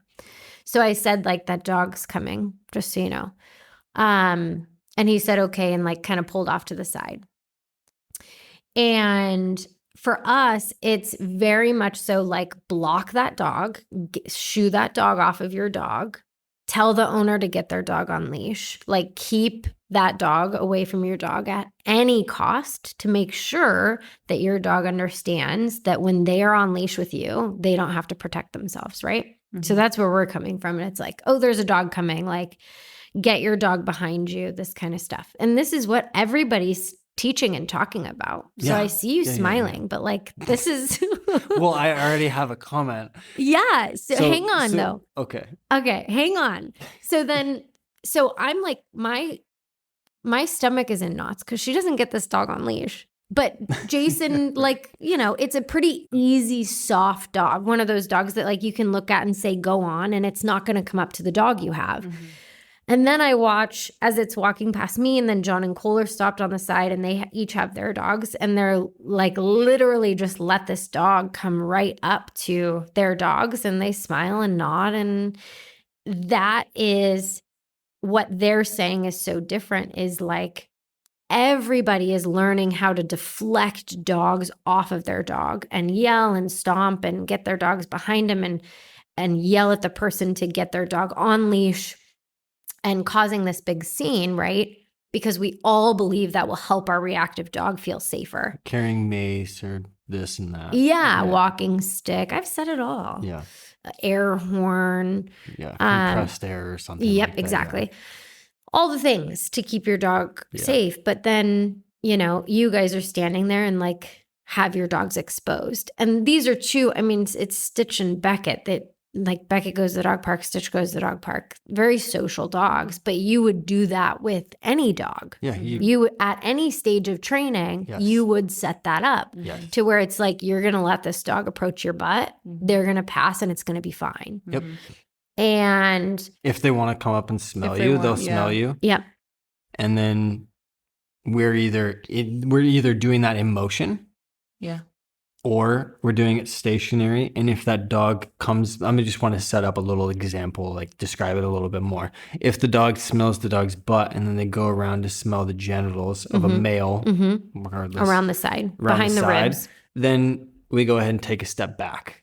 So that dog's only able to smell the dog's butt. Yeah. And then we're moving. The off-leash dog is only able to smell our on-leash dog's butt. Which is what Cole was talking about earlier with angles. The angle they take is going to help keep that dog out of your dog's face. Yeah, because if the dog is coming up over your dog's shoulder, you can take an angle away and all of a sudden the shoulder's gone. And the dog's butt's right. And the dog's butt's there. Yeah. Exactly. But when they get more seasoned, like Stitch was off leash and he did it all on his own. He had like a nice social interaction where they both smelled butts and did like a little spin and then they both said goodbye. I don't remember. At that point, I blacked out.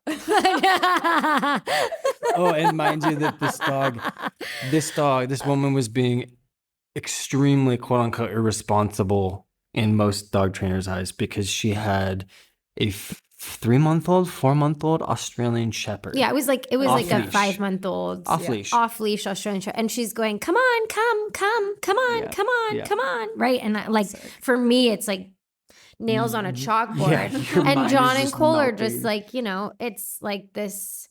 It was delightful. Yeah, it was a delight. That's what he wants to say. It was a delightful interaction where he's just like truly being present with the energy that's there, and her intentions are not bad. She doesn't deserve to be yelled at or screamed at for her dog, but that's where we're all at.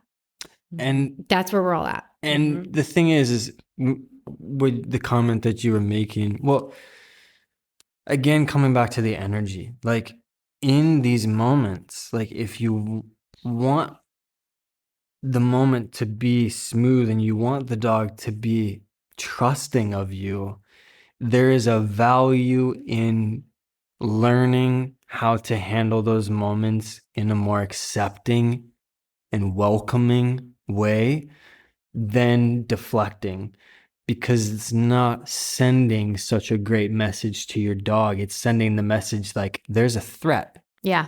And your actions are telling me that there is a threat. There is a threat. And so no one can argue that. Dog is you can't argue that point. Maybe going to think that there's a threat. And escalate. As opposed to learning how to manage those situations, learning how to manage your own self and your own energy. Yeah. And then helping your dog do the same. Regardless of what the human does, you know how to maintain safety in that situation. Yeah. And we're not talking about the 1% dogs. I'm not talking about off-leash red zone dogs who are death. Yeah, totally. Because those dogs, doesn't matter what you have, you got to cut their circulation off or something worse to get them to not kill you or your dog. Yeah, but I think that nobody has a different way. So this is what, well, yeah, okay.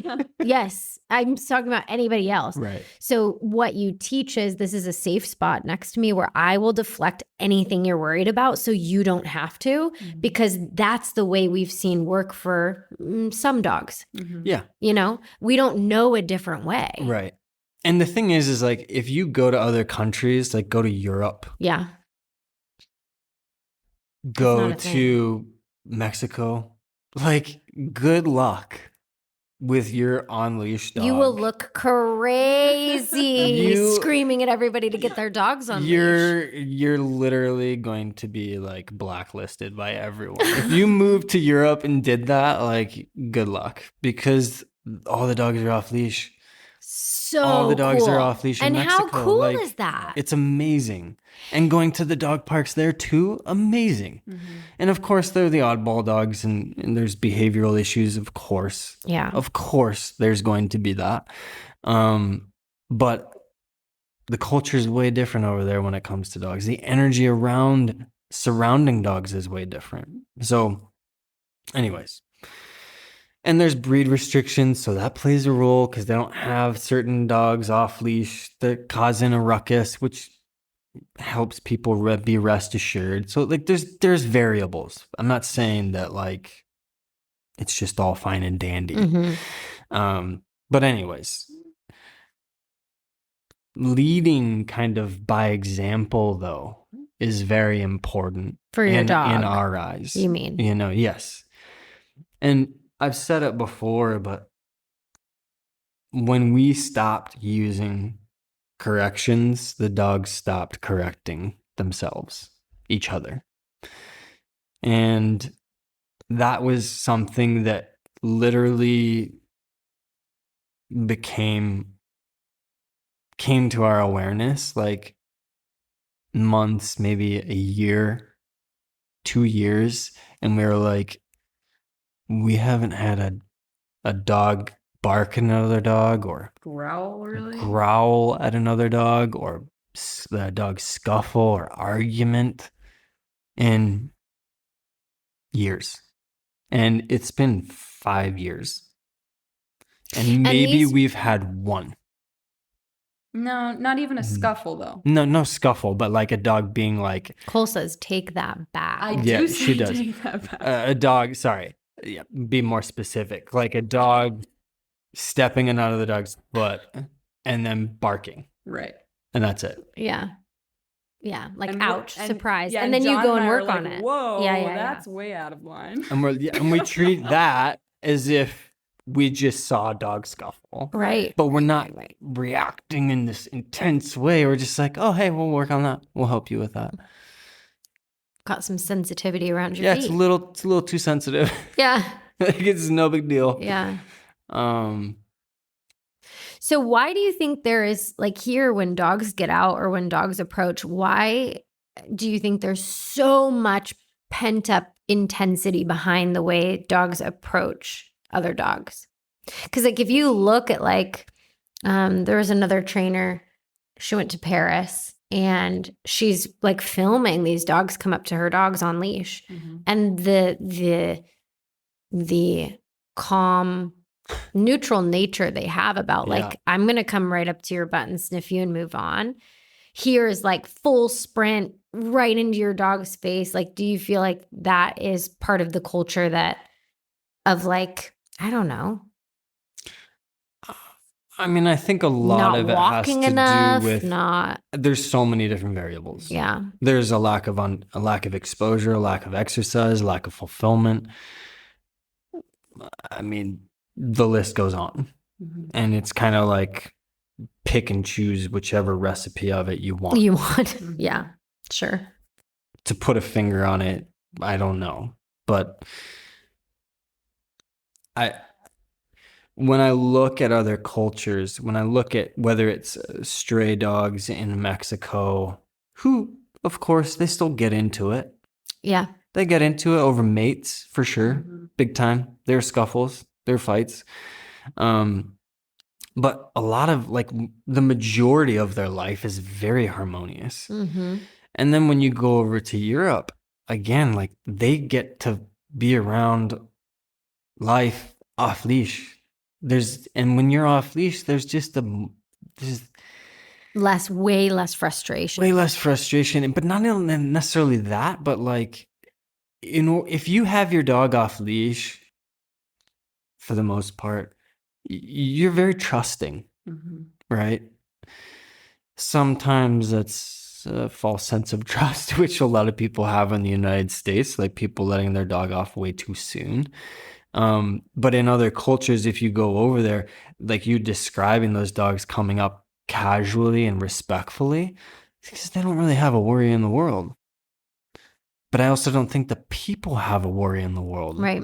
They're more accepting of things coming up and then working through them, as opposed to deflecting everything or hating things or having disdain for things.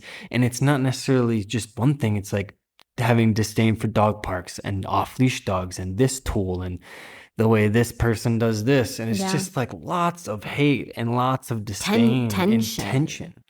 I'm really excited to see how Silas changes just with that shift in me. Mm-hmm.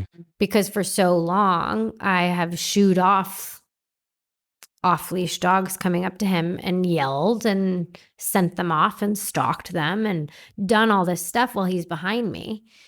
And he pretty much trusts that, like, I've got it, but how much tension is that bringing about dogs approaching? It has to be bringing tension. Yeah. We can't deny that. It has to be.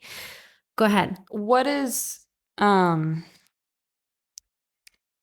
different in you now with that? Besides just you seeing us have a different approach to it, what do you feel is different inside of you that makes you want to make that switch from deflecting other dogs to being more welcoming to other dogs? Having an answer.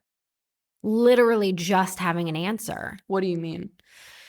The answer to keep my dog from snapping at other dogs or becoming more reactive about tight spaces or being stuck to me on leash, the answer has been send dogs away, which works to a certain extent, but now we're stuck.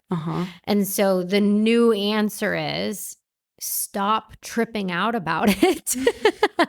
Stop tripping out about it. Stop getting so loud and so aggressive and being so like adrenalized by the activity because I've got to keep my dog safe, and start doing these movements, which I have put into practice already. Like still keep your dog safe, but it's just I got in a you. different way. And I can read energy. So I know when I'm not going to stick my dog's butt out into some other dog's face. Right. Totally got it. But just having like, if I back up and keep my dog moving the opposite direction, that dog is going to smell my dog's butt and move on. Yeah. And if it doesn't, I grab its collar and I just send it on its way. Or you shoo it away. Yeah. Which you would normally do, but at least you're giving the dog an opportunity. Your dog an opportunity to have a successful interaction with the dog. Yep. And even if it's not successful, now I have the answer to help him recover from that in a positive way where the next time it won't be worse. Well, even if, like, I think that a lot of people think about a situation where an off-leash dog comes up, like, so you're backpedaling, you're keeping Silas's head like, with you, right? You're keeping him with you. Here comes an off-leash dog that's smelling. Explain that for somebody. So backpedaling is you personally walking backwards. You're walking backwards. You're keeping their head, your dog in the box. Yeah. Next to your thigh. So their butt is in front of you. Sure, yes. And so they're walking forward towards you. You're walking backwards. And here comes an off-leash dog. And they come up and smell. And maybe he goes to react, snaps to the left, snaps to the right. He can't get very far because he's in the box. Right. But the dog smells, gets a few whiffs in. Maybe it's like it moves away for a second because Silas is really uncomfortable, but then it goes in for another sniff or two. Yeah. And then the dog leaves. That to me is a positive experience because nothing bad happened to Silas. It's not perfect. It can be a lot. There's a room for improvement. Sure. But most people look at that and they'd be like, ugh, right? That's not a positive experience. But actually it is, because your dog was just greeted by another dog who was off leash. It was unexpected and nothing bad happened to your dog. Yeah. Period. And like, I don't know, what's the alternative to that? Like, the feeling has to come out. They're going to growl at a dog, regardless. If it happens now, or if it happens in a week when another off-leash dog comes up, or if it's in 2 months when a dog jumps your fence in your backyard and you're not aware of it, like, it's really hard to have a dog not ever interact with any dogs, ever. Yeah. And you want to have a dog that lives a life in the world. Yeah. And so it's going to happen either now or in 2 days or in a week. So you might as well get it over with and move through it. Yeah, totally. And have that moment happen. Mm-hmm. And then next time, maybe they don't snap as much because you're prepared. And then the next time they don't do it at all. And you have a good win. And then maybe the next one isn't so good. And you take a step back, but then you take a step forward. Like, if you want your dog to overcome that, they're going to have to work through it. Well, and what an easy scenario to set up. Right. Okay, my dog snapped at a dog sniffing its butt. I need some friends to follow my dog around while I backpedal and work through him getting sniffed. Right. But you can't do that on a 4-foot, 6-foot leash. Right. No, you can't. You have to keep them in the box. Because then you could have a bad experience. Totally. Because you have no then control. They could snap and they could get into a scuffle, and then you're screwed, because that's not setting your dog up for success, which is why we don't advocate for loose leash walking until that's a byproduct of where the relationship's at. Yeah. We don't teach it. We don't practice it. It's a byproduct of how much harmony we have in the relationship. So interesting. So this is such a brilliant point. Such a poignant point. Because what do you do? So like, if you're backpedaling and you're feeding your dog treats and they have a 4 or 6 foot leash and a dog's coming up behind them, right?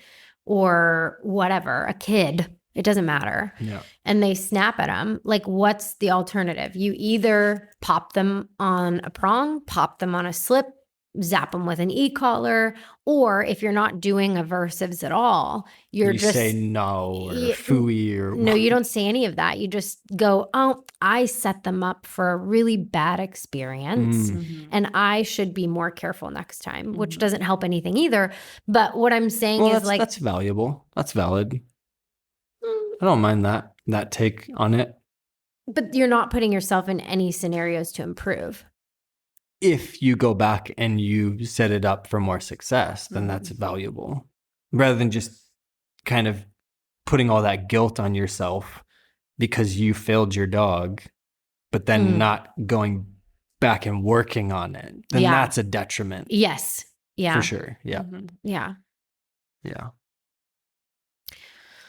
So, yeah. So, what you were saying. Using the leash. Yeah. It's what you have to learn how to do, which is what no one knows how to do, because it's like they only know it as a correction. Or something to tether as a tether. Yeah. What I think is cool about having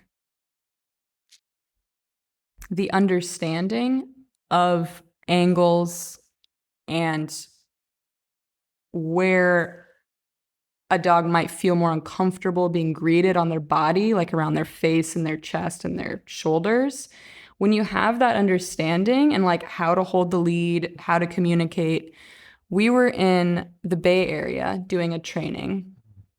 We were with a woman who does off-leash pack walking on public trails, which is what we did 10 years ago, where you go to a public trail, you've got 10 dogs, you let them off, you run into strangers with other pack walking services, you run into horses, people on bicycles, just civilians walking their dogs off-leash as well.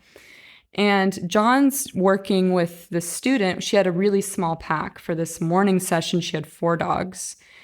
John was working with 3 of them, teaching her how to help build them off lead. And she gave me a dog that was, I didn't know its name. I knew it was dog reactive and that it was wearing a muzzle. And it was charged up. Like it was agitated. Like it was a loaded dog, you could say. Yeah. And so I'm like, whatever, I'll walk this dog so that you can learn from John. And I had Stitch off leash, I think, with me. And here comes this pretty energetic, pretty checked out golden retriever, like just ready to party and socialize and say hi to all of us. And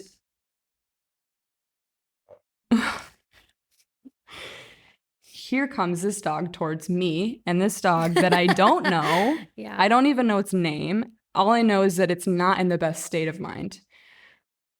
And all I did was take angles and keep the dog's feet moving. Yeah. To keep the other dog out of its face so it didn't feel pressure by them. Yeah. Keep it towards the butt. Keep moving. Yeah. And the dog's kind of going left, going right. I'm going right, and then I'm going left. Totally cool. Like listening to John teach at the same time. It's like second nature. And it was totally fine because I knew the angles to take. Even with this dog I had no relationship with. Yeah. And I didn't know if it knew how to be in the box or what a feel was or anything. Yeah. Like I didn't know if it knew our communication. So I wasn't able to prep it, but I still left the situation in the same state of mind. The dog had a great interaction. What an important thing for you to know. Like, I feel like so many people need to have that understanding. Like, what do I do? And I've run into a couple scenarios now where I've been able to use this method where you will keep using the same terminology, take angles so that the dogs don't come face to face. And it's so smooth. There is no drama. There's no conflict. You provide a dog another dog's butt and they just go into using their nose, which is what reactive dogs need. Yes. Is to use their nose and to kick into it. Yeah. And it just de-escalates. Yes. It's amazing. Yeah. And I've used it with very serious dogs. Yes. And that's why I wanted to point out, like, we're not talking about red zone. Yeah. Doesn't matter. It doesn't matter. Whatever. Yeah. Like, they're going to bite it and it's just going to turn bloody. Dog. Okay. Yeah. But like 9 times out of 10, 8 times out of 10. It's not what you're running into. Mm-hmm. The dogs that you're running into, they're going to find interest in a butt. Mm-hmm. That's been our experience for many, many, many years. And now you're getting to experience that too. Yeah. Which is fantastic. And a lot of other people that we worked with as well, having that same experience. So speaking on that off leash, again, we're not trying to paint a picture where it's all just sunshine and rainbows. Mm-hmm. We know how hardcore things can get. Sure. I've been attacked by dogs, human aggressive ones, and also with dog aggressive ones, where I've had maybe a dog on leash, Juno on leash, or off leash. I can think of one example where I was running to CrossFit many years ago. Juno was off leash. I had this pack member who was on leash, and I came around the corner and I knew this dog and he was a killer, and he was off leash in the parking lot of the CrossFit gym.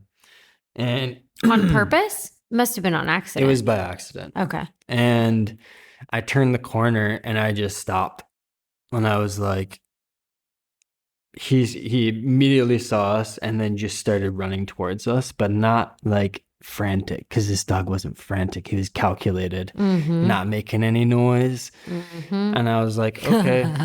So I just prepared, and I got the dog that was on leash. I had him right next to my side, and I had Juno on my right side, one on my left, Juno on my right. And I remember letting the dog get close, and he was fine with humans, but I was like, which dog is he going to lock in on? And as soon as I knew that, I let him get close, and then I threw that dog behind me and tackled Him. this dog and was just holding on for dear life. And Juno at the time, he jumped on the dog too with me because he wasn't the most balanced. So he was like, "Oh, let's get this guy. you're joining me finally. This is great." And we'll make a great team. Yeah, we'll make a great team. Anyways, so like that way we just squeaked by. I was all kind of beat up just from the gravel because I was in my CrossFit workout gear. I wasn't thinking I had to tackle and wrestle a dog to the ground on cement. But and then just the nature of our business. Like one of our pack members back in the day, she was a real salty lab, and it's my favorite descriptive word that you use about dogs. She's salty. She was real salty. And I remember being on this beach and two huskies just come up over this berm. And I'm like, oh, shoot. There goes Sage, because she had a deal with charging dogs. So I was that person with off-leash dogs charging other people. Anyways, these two huskies put up with like her saltiness for a second, and then they were just like, nope, no more. And they kind of gave her the business. Nothing too crazy. She had like a couple puncture wounds and had to go to the vet.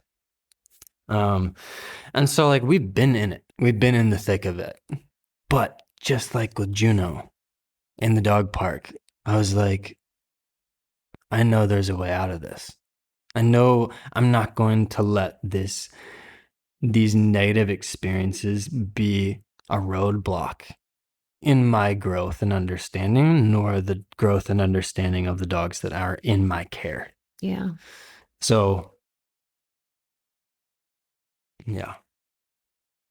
So that's what we've gotten to, which I'm glad that you are having that same experience where you're starting to move out of that reactivity and disdain for off-leash dogs and finding more acceptance in it. Because to us, that's one of the only ways. I'm not going to say the only way, but maybe one of the only ways that you'll help him, Silas, as well as many of the dogs that you work with, get over their reactivity in that state.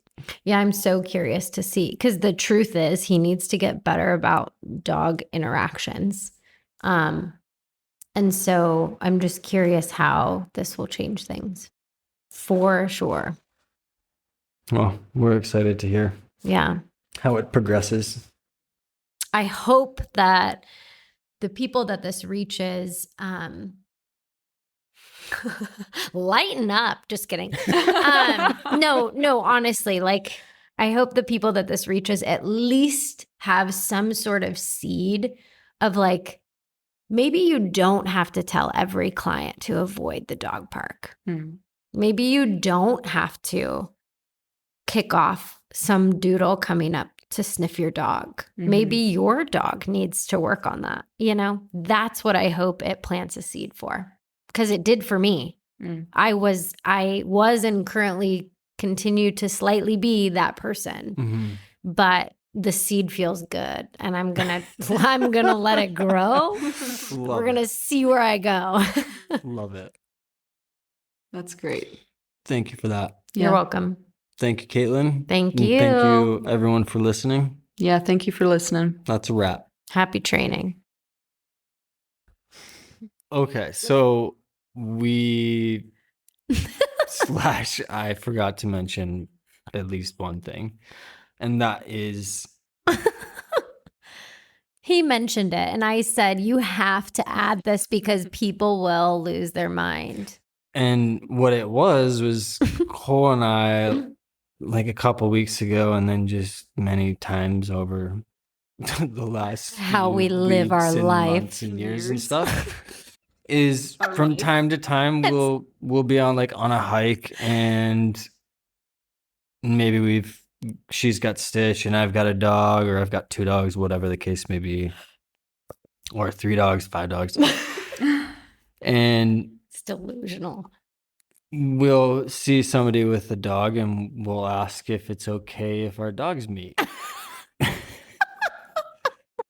And I guess Kaytlyn found this funny and whatnot. And so I guess it's frowned upon in the dog industry to have that happen.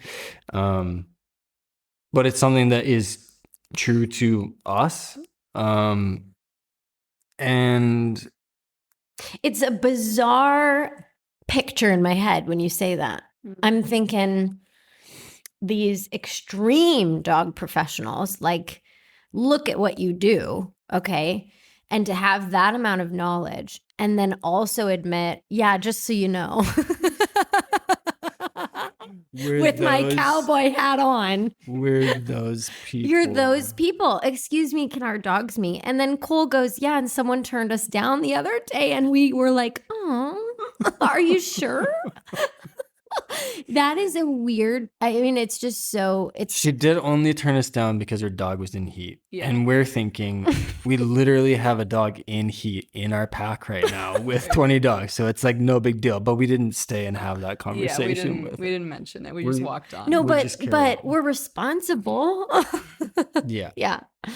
But it's enjoyable. Mm-hmm. Like, I was also mentioning that I went to the coast with my mom and there are off-leash dogs all over and dogs on the street and dogs running up to you. And I would call John at the end of the day and just talk about how happy I was that Stitch got to meet a bunch of new dogs on the beach and socialize and play randomly with some of them. It feels good. It feels good. It's enjoyable. And Stitch enjoys it. And he socializes as much as he wants. He doesn't like feel like he has to do anything if he doesn't want to. And we get turned down quite a bit, you know? Like there's definitely people who we ask and they're like, no.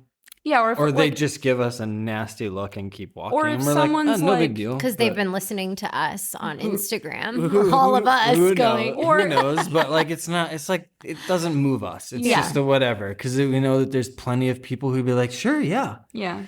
But we do it in a safe way, of course. Like if I have a reactive dog with me or an aggressive dog with me, then that dog gets to smell the dog that I'm handling. Mm-hmm. And the dog I'm handling maybe doesn't get to smell that other dog, but that's a positive experience. We get to move on in life, right? Mm-hmm. So it's always set up in a healthy way. It's always in a healthy way. Mm-hmm. We're asking because we know what we're doing. Mm-hmm. And we're asking permission too. We're not like assuming yes. And putting our dogs upon other people on the trail. Yeah, that would not. You're not he's friendly people. Yeah, no. Okay. We're we won't. No, that's not it. Okay. And if he's friendly as he's charged. We don't mind those people. We don't mind those people because we're like, oh, cool. We wave back and we just present the dog's butt that we have. Right. Or if the dog's off leash that we have, we're like, oh, cool. They get to meet them. They'll meet. Yeah. Like, it's no big deal. Yeah. That happened not that long ago where we came up on this gal. She had one dog with her on leash and she was sitting just enjoying the sunset and we were halfway up a mountain. And she had one dog on leash, and then she had her old husky. It was whose birthday it was. And the dog was probably like 10, 11, 12. Like it was an older husky, just enjoying life off leash. And we were like, is your dog friendly? And usually we're like, I ask that question in workshops and I ask that question in life. And I kind of ask it. And then I'm like, why are you asking this question? Because they could very easily just not really know what their dog is and whatever, which happens in workshops. I'm like, is your dog or human friendly? And they're like, yes. And then it tries to bite me. So anyways, so this dog's off leash and we're like, is your dog cool? And she's like, yeah, this one that I've got on me isn't. And we're like, sweet. So we just walk up. We had Stitch off leash and this other dog that we had off leash. And it was beautiful. The sun was setting. Set the scene. The sun was setting. We were on top of a mountain. It was a beautiful view. And like there was an off-leash dog and somebody being responsible with her not so awesome dog. Yeah. And then the dog that was off leash, she was like, "Oh, what a nice like birthday treat for him that she or he got to say hi." Yeah. So much joy and not conflict. Yeah. But we're not those people. Like if I have dogs that are, whether it was Juno, it doesn't matter what dog I have. If I'm walking up on a trail and I see somebody coming with also an off-leash dog and they rush to put their dog on leash, I just usually put the dogs that I have on leash because I don't want to cause them undue pressure and stress. Yeah. So, but if they're off leash and my dogs are off leash, I just roll with it.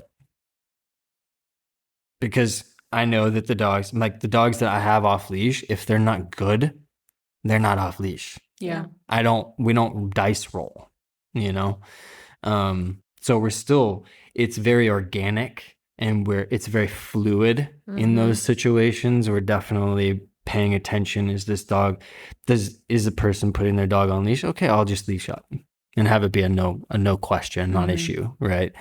But we are people, like if we see you on a trail and your dog isn't losing their marbles and you're not visibly stressed, we'll probably ask if our dogs can meet. So just throwing that out there. But people need to hear that side. People need to hear it. There are like dog professionals out there that are not so bloody against it. We need to hear it. Yeah. So I appreciate I guess it's true. I appreciate your take, and I'm glad that I haven't spent 20 years in the industry preaching all this super, super hate against all of this. Right. So, but if you had, no sweat. Yeah. No worries. Yeah. But if you had, no sweat, no worries. I'm just glad. Yeah. So thank you. All right. Yeah. Now I think we're done. Goodbye.